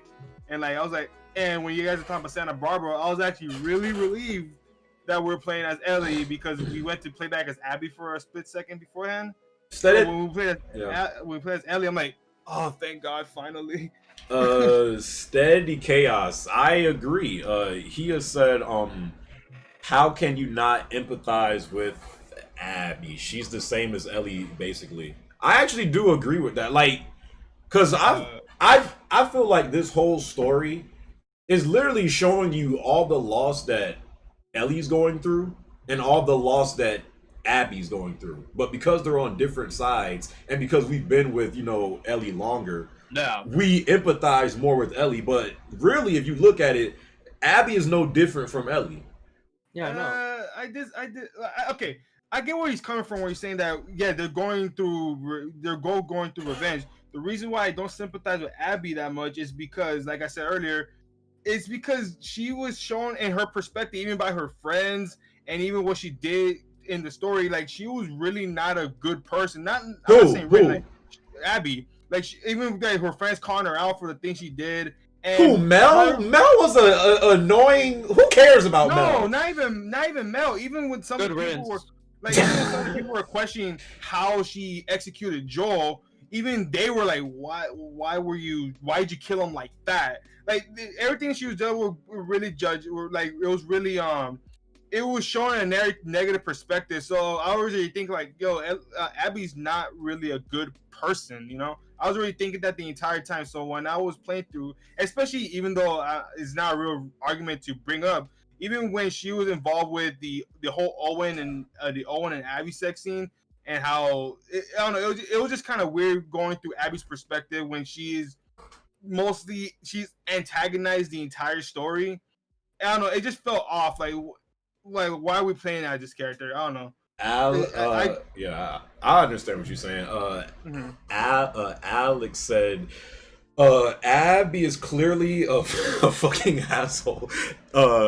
Ellie got PTSD from killing a pregnant woman, while Abby relished the idea of killing Dina and even said good while getting ready to slit. I don't feel like that's why Ellie got PTSD, because again, if you remember when like that goat or sheep, whatever, I can't believe they had us herding sheep in that section. But no, they're not talking about that. It was before Farming simulator when she stabbed Mel at the throat. And then when she zipped up, she realized she was pregnant. She was collapsing, and even Dina was kind of sympathizing. Everything was good. Like, calm down. Like, she was going crazy when she killed Mel. But I'm saying like the first scene where like you really see like the after effects of everything that she went through was when like the sheep knocks down like the freaking rake or something, and then like she goes back to seeing Joel get like hit. I felt like she had PTSD. She was dealing with that the entire game. Yeah, she was dealing with that the entire game, but it was just like that sense of revenge was clouding that. Exactly. Like, she was just so focused on going, and she just wanted to kill everybody that was in the vicinity of Joel getting murdered. Cletus, exactly. I felt like both Ellie and Abby, like they were both obsessed with getting revenge. Yeah, wow, like so that's why, you know, the way she did Joel, like, again, I get it because we all love Joel, but once you like get all these emotions out the way, like you see why Abby is doing everything that she's doing. Yeah. But you know, I mean, a lot of us obviously we're gonna, you know, be more affection toward like Ellie and Joel because, you know, given the first game and how well it was and stuff. My thing is, without like whether or not we're trying to like compare. I mean, it's part 2, but we're trying to like compare it too much to the first one. Bro, you still got that ringtone, Super? What are you doing? This man really just go. Jesus. Which All right, leave me alone. All right. Bro, change your ringtone. What's wrong with my ringtone? Everything. Doctor Who? Jesus Christ. But I mean, yes, it's the second game, but we're just trying we're trying to compare it too much to the first one, and that's obviously not the direction they're going with it, you know? I don't even know if people are trying to compare so much to the first one. I just feel like people wanted a better like sequel. Again, I don't just like I said in my review, I don't even think the story is bad in this game. It's the way that they constructed, like the way the story is molded together, and just the way it ends with all the constant going back and forth, the constant there's literally flashbacks on top of flashbacks, and then it's just like the second half I felt like is what really ruins this game. Yeah, it felt like a lot of filler. Let me do a call in real quick to Kevin. Right. I'm gonna use the restroom. All right, go ahead. Kevin, answer, sir. We're gonna try to finish the rest of this soon. Dude, it's just unsatisfying. Michael, I feel you. Hunter, I go Hunter. Yo, Abby, about her anime, how can we not F with her? Ellie's father figure was murdered in front of her while she was crying. I feel like that's one reason though why a lot of people thought that Ellie was annoying in this game. One, because of the way that she was treating Joel. And you know, just seeing how much more colder her character was in this game compared to part one. Like, again, I did not like the way Ellie was treating Joel. I didn't. Like, that actually pissed me off, especially towards the end. I'm like, bro. And I think that's why she kind of felt guilty, because when you see like the flashbacks and how she's treating Joel, I felt like Ellie really never really got to have that last like goodbye moment with Joel, because she, you know, never really showed Joel how much she actually does appreciate him. Unmute your mic second. Yo. What's going on, Kevin? Muppet? What's good with you, Jeremy? Go ahead, sir. What are thoughts you need to get out? Bruh, I feel like Owen's character ruined The Last of Us 2, dog. Owen? What do you mean? I think it was Owen, bruh. Owen was one of the best characters. How? The cutscenes with Abby and Owen on Abby's part killed the pacing. I agree with that, but how did Owen ruin it? I feel like they should have focused more on Manny, made Owen a side character, and then have Abby and Manny running through The Last of Us 2. I feel like Owen, I don't know, there was nothing really gained from Owen's character like that. I mean, the whole thing with Owen was Abby's like love interest. You know, so that shit was whack, bruh. That shit was whack, dog. Bruh, you ain't get off to that sex scene? Bro, when he took off her shirt, I'm like, bro, Abby's so muscular, like she literally looked like she had pecs like Owen. I'm like, bro, this chick is buff. But a lot of people have like made so many memes of that scene and stuff like that. But I felt like Owen was a good character. I don't feel like he was. Like, to me, I didn't care for him whenever he was on the screen. Whenever he was on the screen, it felt like he was just annoying. Like, he was the most annoying character within. More annoying than Mel? Yes. Those two were the most annoying people, bruh. But yeah, I also wanted to say that Joe's death was justified. The way they treated Joe was justified. He should have got murked on The Last of Us 2. I mean, what do you mean, like justified? What do you mean?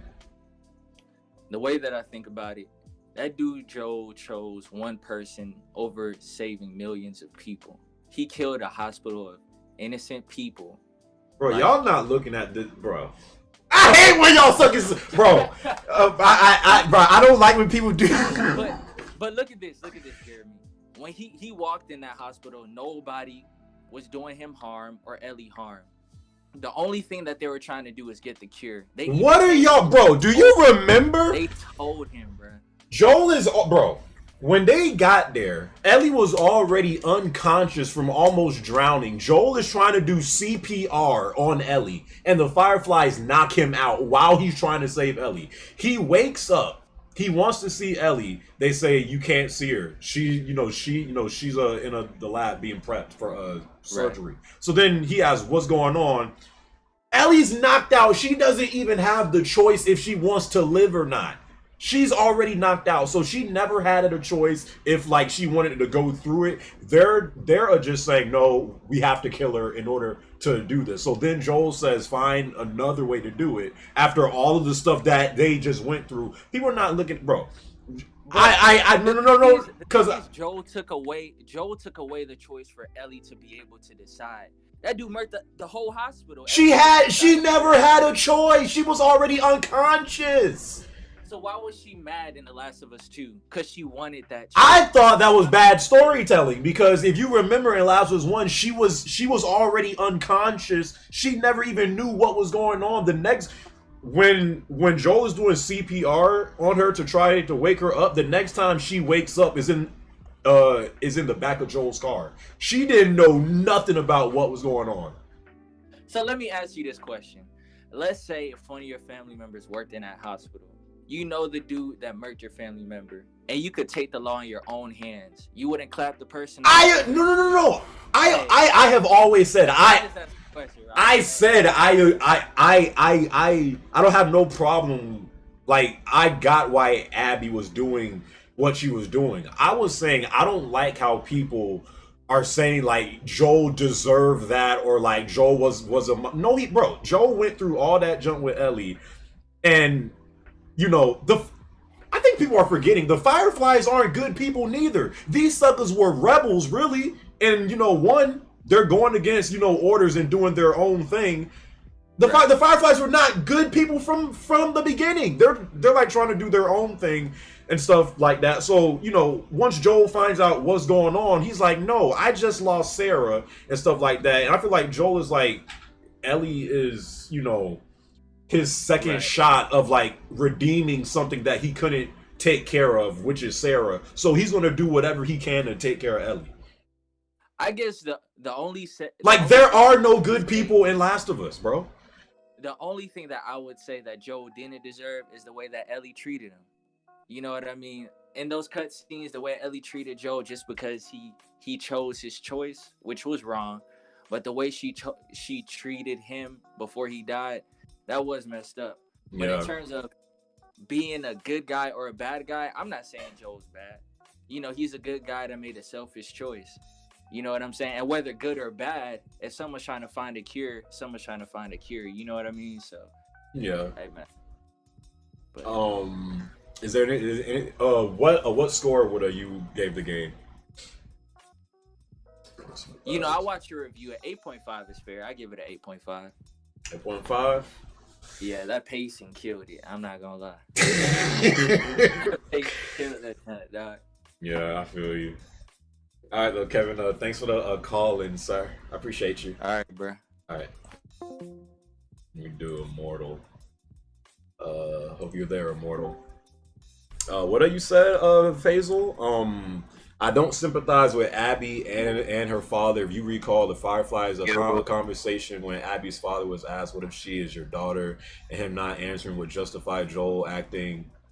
No, Faisal. I completely agree, but I'm just saying why Abby did what she did. You could at least understand it, but yeah, like just like you said, brother Immortal. What's good, man? What's going on, you dumb fool?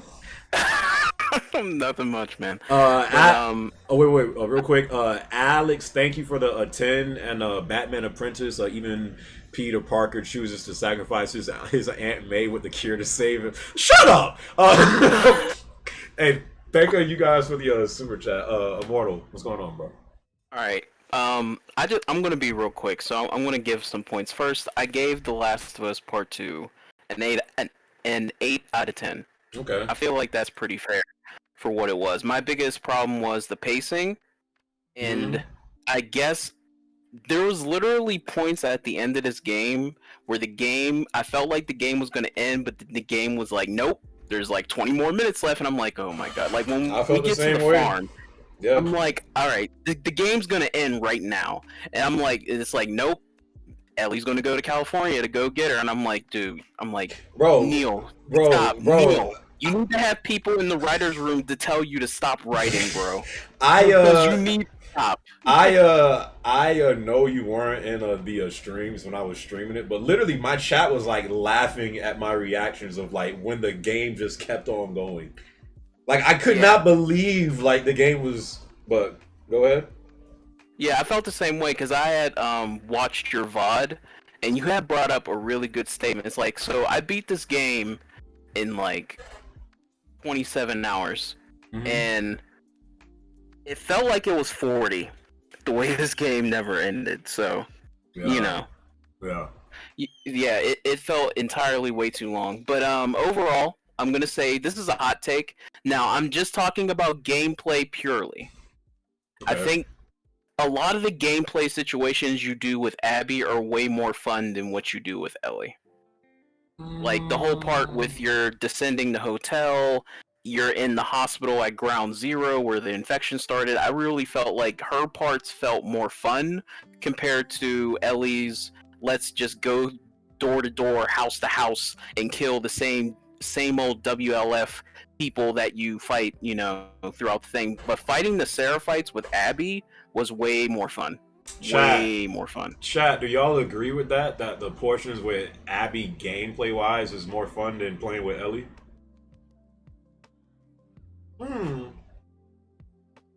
Low key, you might be right, actually. I'm just talking gameplay, chat, not story. Just gameplay. Not story.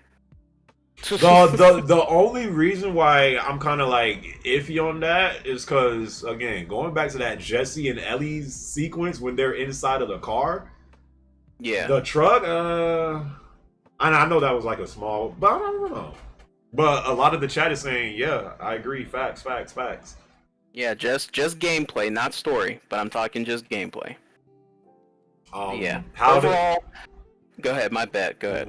How did you feel about Abby? Be honest and get the tampon out of your cheeks. Oh my god. Well, first of all, I really enjoyed. Man, I really enjoyed Abby. Really? No. I enjoyed her character. So I'm coming from the perspective of if I was the writer for Last of Us 2. Now this would be my dream situation. So in the beginning of the game, they have that. Go. In the beginning of the game, they had that cutscene with Joel and Tommy. Personally, to me, that was a bad idea because it was just like a lot of exposition, and it was like it was one of those scenes that they have for like new players that never played the first one to like, you know, invite them in and have them, you know, play the second one. I feel like the opening scene of this game should have been the flashback with Abby and her dad, where you play the last events of Last of Us Part 1 but from a different perspective. Yo, I actually agree with that. I actually agree with that. Chat, if you guys remember when you're playing as Abby and she's running in the hospital to see where, you know, what Joel just did, I actually agree with that. That should have been the start of this game. Yeah, and that's when we would have been a little bit more sympathetic and open to Ellie. I mean, not to Ellie, to Abby as the game starts. So I feel like that should have been the opening cutscene, not Joel and Tommy just talking about the event. Okay, Immortal, the intellect, the IQ, the attention to detail. Yo, I actually agree with that. Yeah, that should have been the opening. Super KJ said Abby's dad tried taking the life of a 14-year-old girl without her. Yes, people don't realize Ellie never even knew what was going on. The life of a 14-year-old girl without her consent. I know that it was a decision made to help humanity, but who are you to try and force someone else to make that right? KJ, thanks for the for the super chat, bro. But yeah, that actually would have been a nice start. Yeah, but yeah, man, that's all I got. I just wanted to give you my 2 cents. All right, bro. I love you. All right, man. Peace out, man. Say it back. I love you too, man. All right, bro. get back. All right, I mean, no more call-ins for the rest of the thing. All right, we back. So yeah, I mean, just ending it off. Would you guys want another Last of Us after this? Ooh, that is a hard one to answer because we didn't need the second one like at all. Just because, obviously there were because the first one was more focused on Joel and Ellie's relationship, plus the infection was a big part hell no. of it. Chat saying hell no, no. Okay, we good. Yeah, but like I said, I know like the first one was focused on Joel and Ellie, plus the infection was a big part of it, and then this one has nothing to do with the infection other than the doctor. So if they make a part 3, it'll be probably off. It'll be really different. So no, not really. No. Yeah, because I mean, I just want factions, bro. I'm sorry. Yeah, because I agree. Like from like Ellie being immune in this game. I mean, really, this whole game is literally based on the consequences of what Joel did in 1. But as far as like actually trying to find a cure, that's not even like that's not in this game at all. Like it's like they're not even trying to find a cure no more. It's like they're just trying to get payback for what Joel did in this game. So like as far as like something actually being done about the world they live in, like none of that is actually in this game.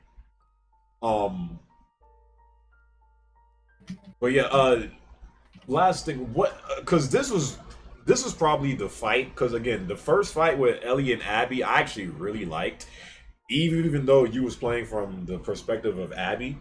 But the way they did that junk and like how Ellie is like placing freaking like trap bombs to get Abby like off her and stuff, I was like, bro, this junk is actually like really cool. But that second fight with Ellie and Abby, to me, was pointless. Like, I got what they were trying to like say, like, Ellie is still trying to get revenge of what, Shia did to her and, how she killed Joel and stuff like that. But once Ellie actually has, the chance to kill Abby, and again, at that point, I don't even want her to die because Abby's has been tortured for like 2 months it was or something like that. Mm-hmm. Yeah, like she literally looks like a crackhead. Like how she used to look like. She got like the whole dyke hair, the whole dyke haircut now. Like she don't even have like her little ponytail no more. She's slimmed down. Her freaking skin is like peeling apart and stuff like that. She's in. Yeah, she is in no shape to fight. So that whole fight was just like. They're doing that, and then Ellie is like fighting and stuff like that, and Abby at that point, she doesn't even want to fight. So then Ellie holds the knife to Lev and say, no, you're like going to fight me. So then the whole fight happens. And then, Ellie bites, well, then freaking Ellie loses two of fingers. So now she has 2 nubs and stuff like that. Ellie is choking Abby about to kill her, and then she sees Joel and stuff like that, and then I felt like that whole part was like, if I do this, like what's really going to be accomplished? Like this is pointless to do this, like it's not going to fix nothing. Joel is still dead and stuff. So I felt like that's why Ellie like held back, because it's like this is pointless. Like what are we doing this for? But just the way that whole thing, I was so fed up at that point. I'm like, bro, in this game, bro. Chat, what did you guys feel about that second fight between Abby and Ellie towards the end? I just thought it was pointless. I feel that whole section was just pointless. That whole section, I did not care for it. I wanted it to end with Ellie being at the house, and that's it. And then they could have done they could have kept that flashback with Joel of him playing the guitar and saying, "Oh, I'm sorry, and I would like you to forgive me." And then Ellie's like, "I can try." They should have just put that in there at the end, and that's it. Avoid the whole Santa Monica section entirely. And oh my God, tell me why. First off, this shit was dragging. I didn't want to do this. And then second, that whole when you're trying to sneak into the fucking armor, the what was that game called? I don't remember. The Scars? No, not the No, Scars. no, The it ones was, in Santa Monica. Oh, the freak chat. What was that? Rattlers. Yes, the Rattlers. Rattlers, right? Bro, tell me. That's where you see freaking Logic's character, who I didn't even give a. If you guys didn't know, Logic was that freaking Asian in the Rattlers group. What was even the point of putting him in the game? He got just to get clapped by a clicker. Tough. He was pointless in the junk. Oh yeah. But dude, that sneaking into the building where Abby was being held, I fucking hated that part. That part was just so annoying. There were so many enemies. Yep. And then playing that junk on Survivor, that shit took me a minute. Yes, I literally was streaming that part, dying a whole bunch of times. I'm like, bro. We were I think we were on the same part because like I said, I left after. I think after I don't remember what part, but I left like an hour after because you got to the part that I was at, and dude, I think we were at the same part, and we were probably both fucking dying a lot. Bro, like, it wasn't even it wasn't even the fact that point that part was hard. It was just like I was so like disengaged from the game at that point. I'm exactly, yeah. Like I didn't even feel like doing this. Like I was just so disengaged from the story entirely. And then on top of that, there was just like a shit ton of enemies. Yes, Takeaway. Like I was literally about to switch to very light just to finish that part. I'm like, bro, get this shit. Mr. G Nugget, thanks for the 5, man. You said this is a game, not a movie or a TV show. F that revenge is bad message and theme. I wanted a good fight with Abby to end the game. I feel you. I'm different with that, to be honest. Like, to be honest, I did enjoy that final fight. Even though I did enjoy it. You did. I did. Okay. I did. I did enjoy it. I didn't have a problem with it. My problem was how it ended, like what the result was, just because it made this whole section of Santa Monica worthless.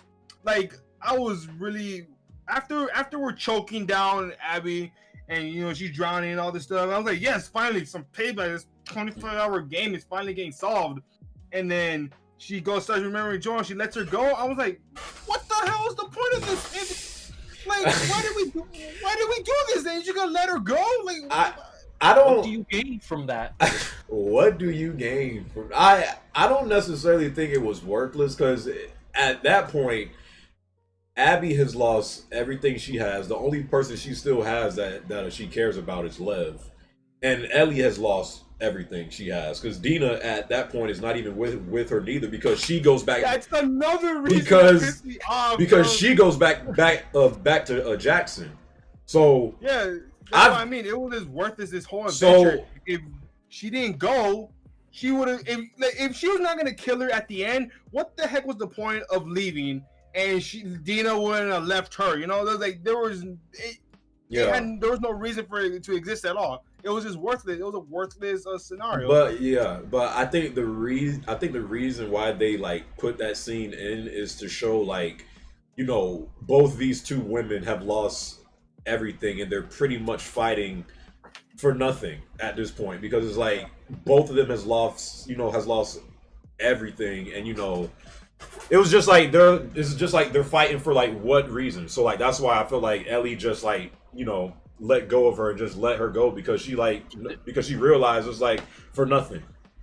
In the end of it, like they're literally like they're pretty much the same characters. Like neither of them knew the reason behind the whole immunity, Ellie's immunity thing. Abby didn't know the reason of why Joel killed her dad, Yeah.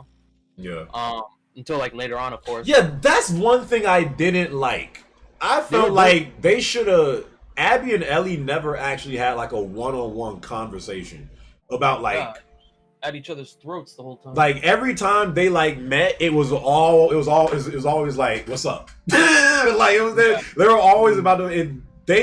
I felt like really, if they wanted really to have that scene mean more than I felt it did. After Ellie lets go of Abby, maybe they have like a little discussion about, what's been going on and stuff like that. And like why each of them, like what happened. Because like Ellie don't really know what Abby has been going through and Abby don't really know what Ellie has been going through and stuff like that. Yeah. But I literally thought they were gonna have a conversation there, but she just wanted to try to square up. right, ASAP, Yeah, exactly. It was like Ellie was like, pull up, and then Abby was like, I'm already outside. What's up? Like that. Like that's all that was going on between those two. They never really had that one-on-one. Yeah. Yeah. But yeah, I mean, again, the way I felt about the game, I really go into detail in my review, you know, so if you guys want to see that. But yeah, I gave it a 8.5 out of 10, which I think is not a bad score. Death Punch, what was your score for it? I'm gonna give it 7.5 out of 10. Okay, Superjet? I gave it a 6.5. Jesus! Hey, You sounded like you had more to compliment about the game than you had to complain. Wait, Superjet, Superjet, what score did you give RE a 3? I gave it a 9, 10, you know. RE3? Oh, my bad. Hell no, that's a 7. No, RE3 remake. Still higher. Than So RE3 is better than Last of Us 2. Yeah, because it's just because the reason okay. By the way, I'm not trying. I want everyone to know that I gave a 6 out of 10. That's still above average. I still think it's still worth playing. Okay, but the reason I gave Last of Us 2 it was because the whole Abby section I did not enjoy. I don't know. I really did not enjoy the Abby section because I loved the first half. Literally from the beginning to before we play as Abby in that whole long section, I loved it. I really did. Cody said, "Stop letting this nigga call it." He's talking about you, Super. Okay, but go. Yeah. Okay, but what really lured it was literally the Abby section and the disappointing ending. Other than that, that was my only problem. I enjoyed the whole scene where they're at the farm. I thought that was a nice scene, seeing them. But yeah, I have to say that 6 point is pretty fair. It just wasn't those Abby section, and maybe the ending that would have been a lot higher. Yeah, I just don't see how some of you guys are saying 4, 5, 6. Bro, this game has one issue, and it is the way they tell the story. Are y'all like completely tossing out the fact how great the gameplay is? Like, I just don't get, like, this game has one issue, and it's the way the story is constructed. How are y'all saying 4, 5, and 6? No, like the story was really disappointing to me. Even like this game was pushed as being as like dark, like super dark, and like the whole aspect of revenge. I felt like the whole like chase on revenge was just like weak. Like the revenge didn't even feel like. Well, yeah, Chacho, there's a two issue. There's two issues. One is the way the story is constructed. Two is there's no factions. Oh my god! If this junk had, especially with the way the gameplay mechanics is, if this game had factions, like we need to see factions now, bro. Yeah, I need factions. This is the only way I'm picking the game back up. Wait, are you gonna go for the plat? That easy ass plat? No, I can't. I literally can't. Like I cannot play this game. I can't go keep like looking for freaking collectibles. But it's crazy because gameplay wise, the game is so good. Like you know what? Okay. Unless we just skip the cutscenes. Yeah, but there's cutscenes you can't even skip. They're like those slow roll scenes, you know, like when they're walking and like. Oh yeah, most definitely. Yeah, you know what I'm talking about, like those slow roll scenes. So where like you have to, if you're talking to your companion and they're like, oh, okay, we can go to this section, and it just does like a little cut, but it's like, I don't want to fucking see this because it's like slow. Hey Jay, I gotta head out already. All right, Super. I'm about to end it, bro. Anyway, thanks, man. Your fan base probably relieved. Hey, wait. Shout out your socials, your Twitter, your YouTube. My YouTube channel is Super JJJET. Same thing with my Twitter. And didn't you just reach over 1,000 subs on YouTube? Yes, sir. Yeah, I reached 1,000 subs. Yes, sir. Hey man, I appreciate you coming through, Super bro. Yeah, see you next time. All right, man. Be Super. But yeah, Jay the movie. I mean, yeah, Jay. They show like a screenshot of factions, but really the whole factions didn't really get leaked like that. Yeah. It's probably gonna be. If anything, it's probably gonna come out when PS5 drops. I don't think it's gonna drop before that. Me neither. Kronos, thanks for the super chat. He says, anything above 5, you are no better. Wait, timeout. He says 5 out of 10. Anything above 5, you are no better than IGN, Easy Allies, and all those frauds. Besides the 7-year-old gameplay and good graphics, what's good about the game? What did he? What? wait. 5 out of 10. Anything above 5, you are no better than IGN and Easy Allies and all those frauds. But besides the 7-year-old gameplay and good, this just tells me you have not played the game, Kronos. Yeah. You clearly ain't played the game. Yeah. But I do appreciate that super chat, my brother. Thank you. You know what C-Money said in Discord? It was actually it kind of made sense. He said Last of Us 2 was the best game I never want to play again. Yo, but that's facts though. That's kind of true. Like it was something like yeah, like I wanted it, like it was like a game that I wanted to play, but I have no intention on playing it again unless they drop factions. Yeah. I would just say it's a game that I really wanted to play, but I'm not gonna play it again, you know? Right. It's not He enjoyed it. He might have enjoyed it, I don't know, but yeah. When it comes to replayability, RE3 Remake is better than Last of Us 2, Abby's story. I mean, I would like to think so, Isaiah. What? Freaking RE3 is like, what, 5 hours? It better have some replayability.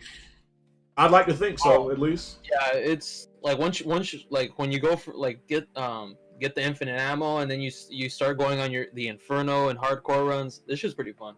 I can't lie. It is fun. Yeah. Well, yeah, Cut Punch, you want to plug any of your socials, your Twitter? You want to put the people on Wendy's Breakfast, your Twitch, what? All right. Well, first off, let me start on that Wendy's Breakfast. When you go to your nearest Wendy's, okay? Hold up real quick, just in case y'all don't know.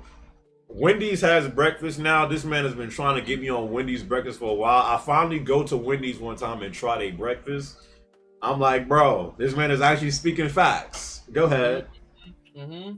So you're gonna go to your nearest Wendy's. Breakfast is served from 7 a.m. to 10:30 a.m. When you go through the drive-thru, go inside, whatever, you're gonna go and you're gonna ask for the Cuck Punch special. All right. And what is the Cuck Punch special? And what that is a chocolate frosty frappuccino. They also have vanilla. If you ride with vanilla, that's cool. But I think the chocolate one's better. You're gonna get the chocolate frosty frappuccino. The breakfast baconator. I honestly feel like that honey butter chicken sandwich is better. It's too small. It's too small though. That's a side for me, bro. That's my side. I just know the first time I went for the baconator, and then the second time I went for that honey butter. If you guys go to the Chick-fil-A for breakfast, I feel like the chicken biscuit that Wendy's has is way better, and that's crazy. It's Chick-fil-A. Oh yeah, the Wendy's chicken. Yeah, dude, that chicken is fucking tasty as hell, bro. It has like a lot of flavor. So yeah. So you're gonna get the breakfast baconator, the honey butter chicken biscuit sandwich, and a side of those potato wedges. God tier. Jesus, orgasm in your mouth. Delicious. Yeah, so guys, bro, trust me, I was not really about no Wendy's breakfast neither, but the Cuck Punch put me on. It's shockingly really good. Kronos again came through. I've played the game. Come on, I stand by my rating, 5 out of 10. Give the positives of Last of Us 2 besides Lev getting. Okay, you're trolling. I've played the game. Come on, I stand by my rating, 5 out of 10. Give the positives of Last of Us 2 besides Lev getting Falcon Punch. No other moment in the game was awesome. We could have played his time in the sniper section, etc. Stop this, Crow. Stop, bro. You trolling. But yeah, so yeah, I mean, guys, that's I'm probably done. I've had multiple people. I don't know. I still might be. As far as on this channel, I think I'm done actually talking about Last of Us 2. Until factions drop. Yes, of course. and unless it's something that relates to factions, I'm pretty much done on this channel talking about Last of Us 2. I still might upload, like the archives from my stream for my first playthrough, and just like some lit moments from the game and like funny moments. But as far as like coverage of Last of Us 2, I have nothing else to say about this game. I did a 52-minute review yesterday that a lot of people have went through and watched, and now we did the spoiler cast. I feel like I'm tired of talking about Last of Us 2. I feel like Death Punch is tired of talking about Last of Us 2. I don't know if you guys are tired of talking about Last of Us 2, but I have nothing else to say about Last of Us this 2 game. arc is over. No matter. And what an arc it was. I'm gonna go and delete the game now. What are you doing for the rest of the night? That's what. That kind of punch. Probably gonna make some food. You work? Are you at work tomorrow or tonight? No, they just closed all the freaking bars again today. Bars and yeah. restaurants. I don't know. I don't know if the restaurants are closed. I think they closed all restaurants and bars today again. If you guys in Cali, according to Death Punch, there's another lockdown. So we are officially in wave 2 of Corona. Yeah, wave 2 here it comes. Ghost of Tsushima could not come out at a perfect time. The true game of the year. When does that game come out? I know it's next month, but what day? July 17th. Yes, Dom do know I am a bartender. Yeah. Yes, sir. But yes, I think it comes out July 17th. Hey Lee, I appreciate you, bro. Yeah, July 17th. Chat, are you guys all getting Ghost of Sushi? You streaming tonight? The Cut Punch. I don't think so. Yeah. I haven't really. I've kind of. Oh yeah, and Discord. I haven't been really. Huh? No, go. I haven't really been feeling the gaming after finishing Last of Us. I just feel like I gave Last of Us all my energy, and I'm like, I'm done, bro. I haven't played a game in like 3 days.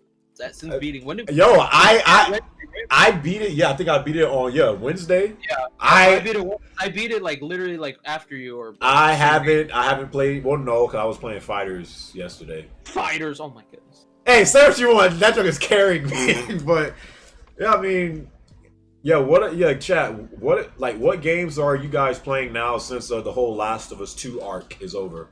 And Discord, my Discord chat, Attack on Titan watch party tonight. No way. Yes way. I have to get through more episodes. I finished season 1, bro. More Attack on Titan tonight. I haven't started it. Wait, we're on episode 11, right? Yeah, no, I think we've watched episode 11, so we on 12. Wait, when? The last time we watched it, second. No, you finished 10. It's no, 11. we finished 11. I think. No. Because you watched the last time you watched it was 2 episodes, right? Yeah, and it was 10 and 11. No, it was 9 and 10. Bro, no, how you gonna tell me? I know, bro. Wait, okay, let me go in the Discord. Hey, whoever's in the Discord chat, we're on 10, right? Game assist. If you want to join the Discord, upper right hand corner, send me a message. Gamer23, and then the numbers below it, upper right hand corner. Episode 8. What are games you guys said you guys are playing? You said Batman Arkham series. You playing Sekiro, Xenoblade Chronicles, Persona 5, Witcher 3. It's 11, bro. Oh my god, no, it's not.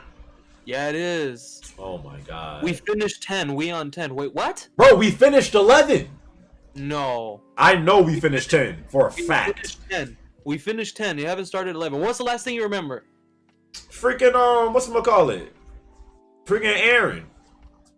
Spoilers, bro, for the people that I don't want to say it. I don't know if suckers in here watching Attack on Titan. Yakuza remaster, Remnant from the Ashes, Doom. Chat, another question, real quick before I end this. What's y'all current game of the year right now? Honestly, bro, I thought once I finished Last of Us 2, it was going to be clear like Last of Us 2. Bro, right now, my game of the year is still Yes, Doom sir. Eternal. Say it. Doom Eternal. But Final Fantasy VII Remake is literally right behind it. Like, I'm talking about like an armpit hair. It's right behind it. P5R, Final Fantasy VII, SpongeBob, Last of Us 2. How can your game of the year be Ghost of Tsushima? You ain't even played it yet. Final Fantasy VII. Final Fantasy VII remake for me. Remakes shouldn't be game of the year. I agree with that dirtbag, but But in this day and age, it is. All right, Pab, I got you. All right, but Death Punch, you want to plug your socials or your Twitch, sir? Oh yeah. Well, my Twitter is just the Death Punch. My Twitch is the same thing, the Death Punch. If y'all want to come, hit that follow button. I do stream. I'm probably not gonna stream this week because I got a lot of stuff coming up this week. But I'm gonna second? Huh? I'm going on a family trip to Arizona, sir. What you mean? It's Corona, second. No. You flying? Huh? No, I'm driving. Oh, okay. I'm driving. I got masks on deck, bro. But yeah, I'm gonna. This man said, fuck it. Bro. I got mask on deck. Wear your mask, everybody, please. Please. Hey, Alex, the casual gamer. Thanks for the super chat. I wrote something up about Joel's passing. Can't send a link to the page on here. Yeah, Alex, if you can, just send it to me on Discord if you can. My Discord is at the upper right hand corner. But yeah, your socials, Cut Punch. Yeah, so Twitter is at the Death Punch, no numbers, nothing. Twitch is the same thing, at the Death Punch. I'll start streaming again probably next weekend. Mm-hmm. So yeah, come by, hang out. I appreciate all you guys. Thank you, Jeremy, for inviting me on this wholesome podcast. It was great finally getting over this Last of Us 2 discussion. We're done. It's a wrap. Completed. Game deleted. Let's go. Mic muted. Webcam off.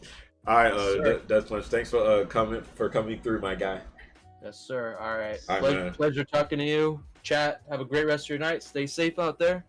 We'll see you on the next stream. Yes, sir. Peace out. Peace. Well, yeah, so I'm done, bro. I'm not talking about this game no more. No more. The only thing I still might do for Last of Us 2 is just like upload maybe my playthrough archive from my Twitch to my YouTube, and maybe like some funny and lit moments from it. But as far as like talking about it, I have nothing else to say. Unless Factions 2 news comes out. Yeah. What are you guys doing for the rest of the night? I kind of don't want to end it, but I do want to start watching Attack on Titan. Plus, I gotta get something to eat for dinner. What are you guys doing for the rest of the night? Thoughts? A thought, sir?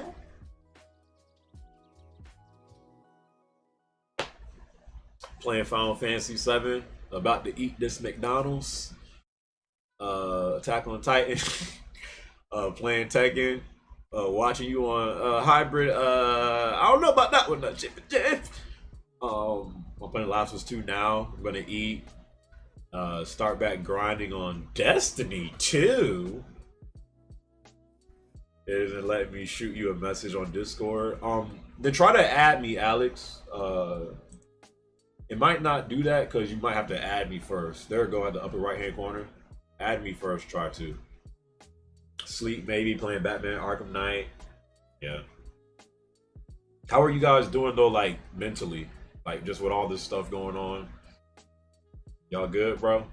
How is your mental health? I feel like I really am starting to get I'm just getting antsy. Like, bro, I can't go nowhere.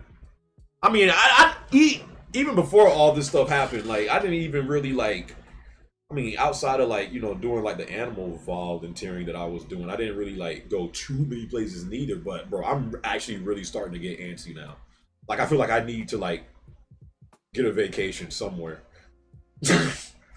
But yeah, a bad week, man. I'm getting ghosts, yes. I'm close to getting insane. I was supposed to go outside this year. Is Corona declining? I haven't been declining. Sucker, we in round 2. I don't know about declining.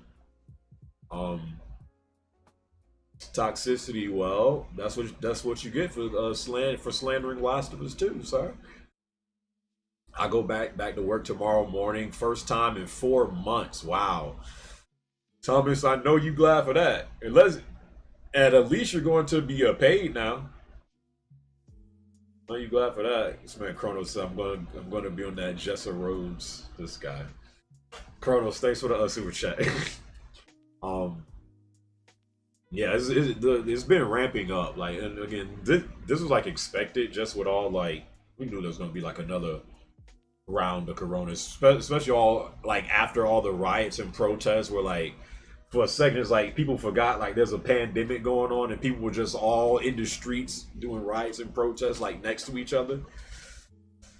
Round 2 was inevitable. Thoughts on Dr. Disrespect ban? You don't even know why.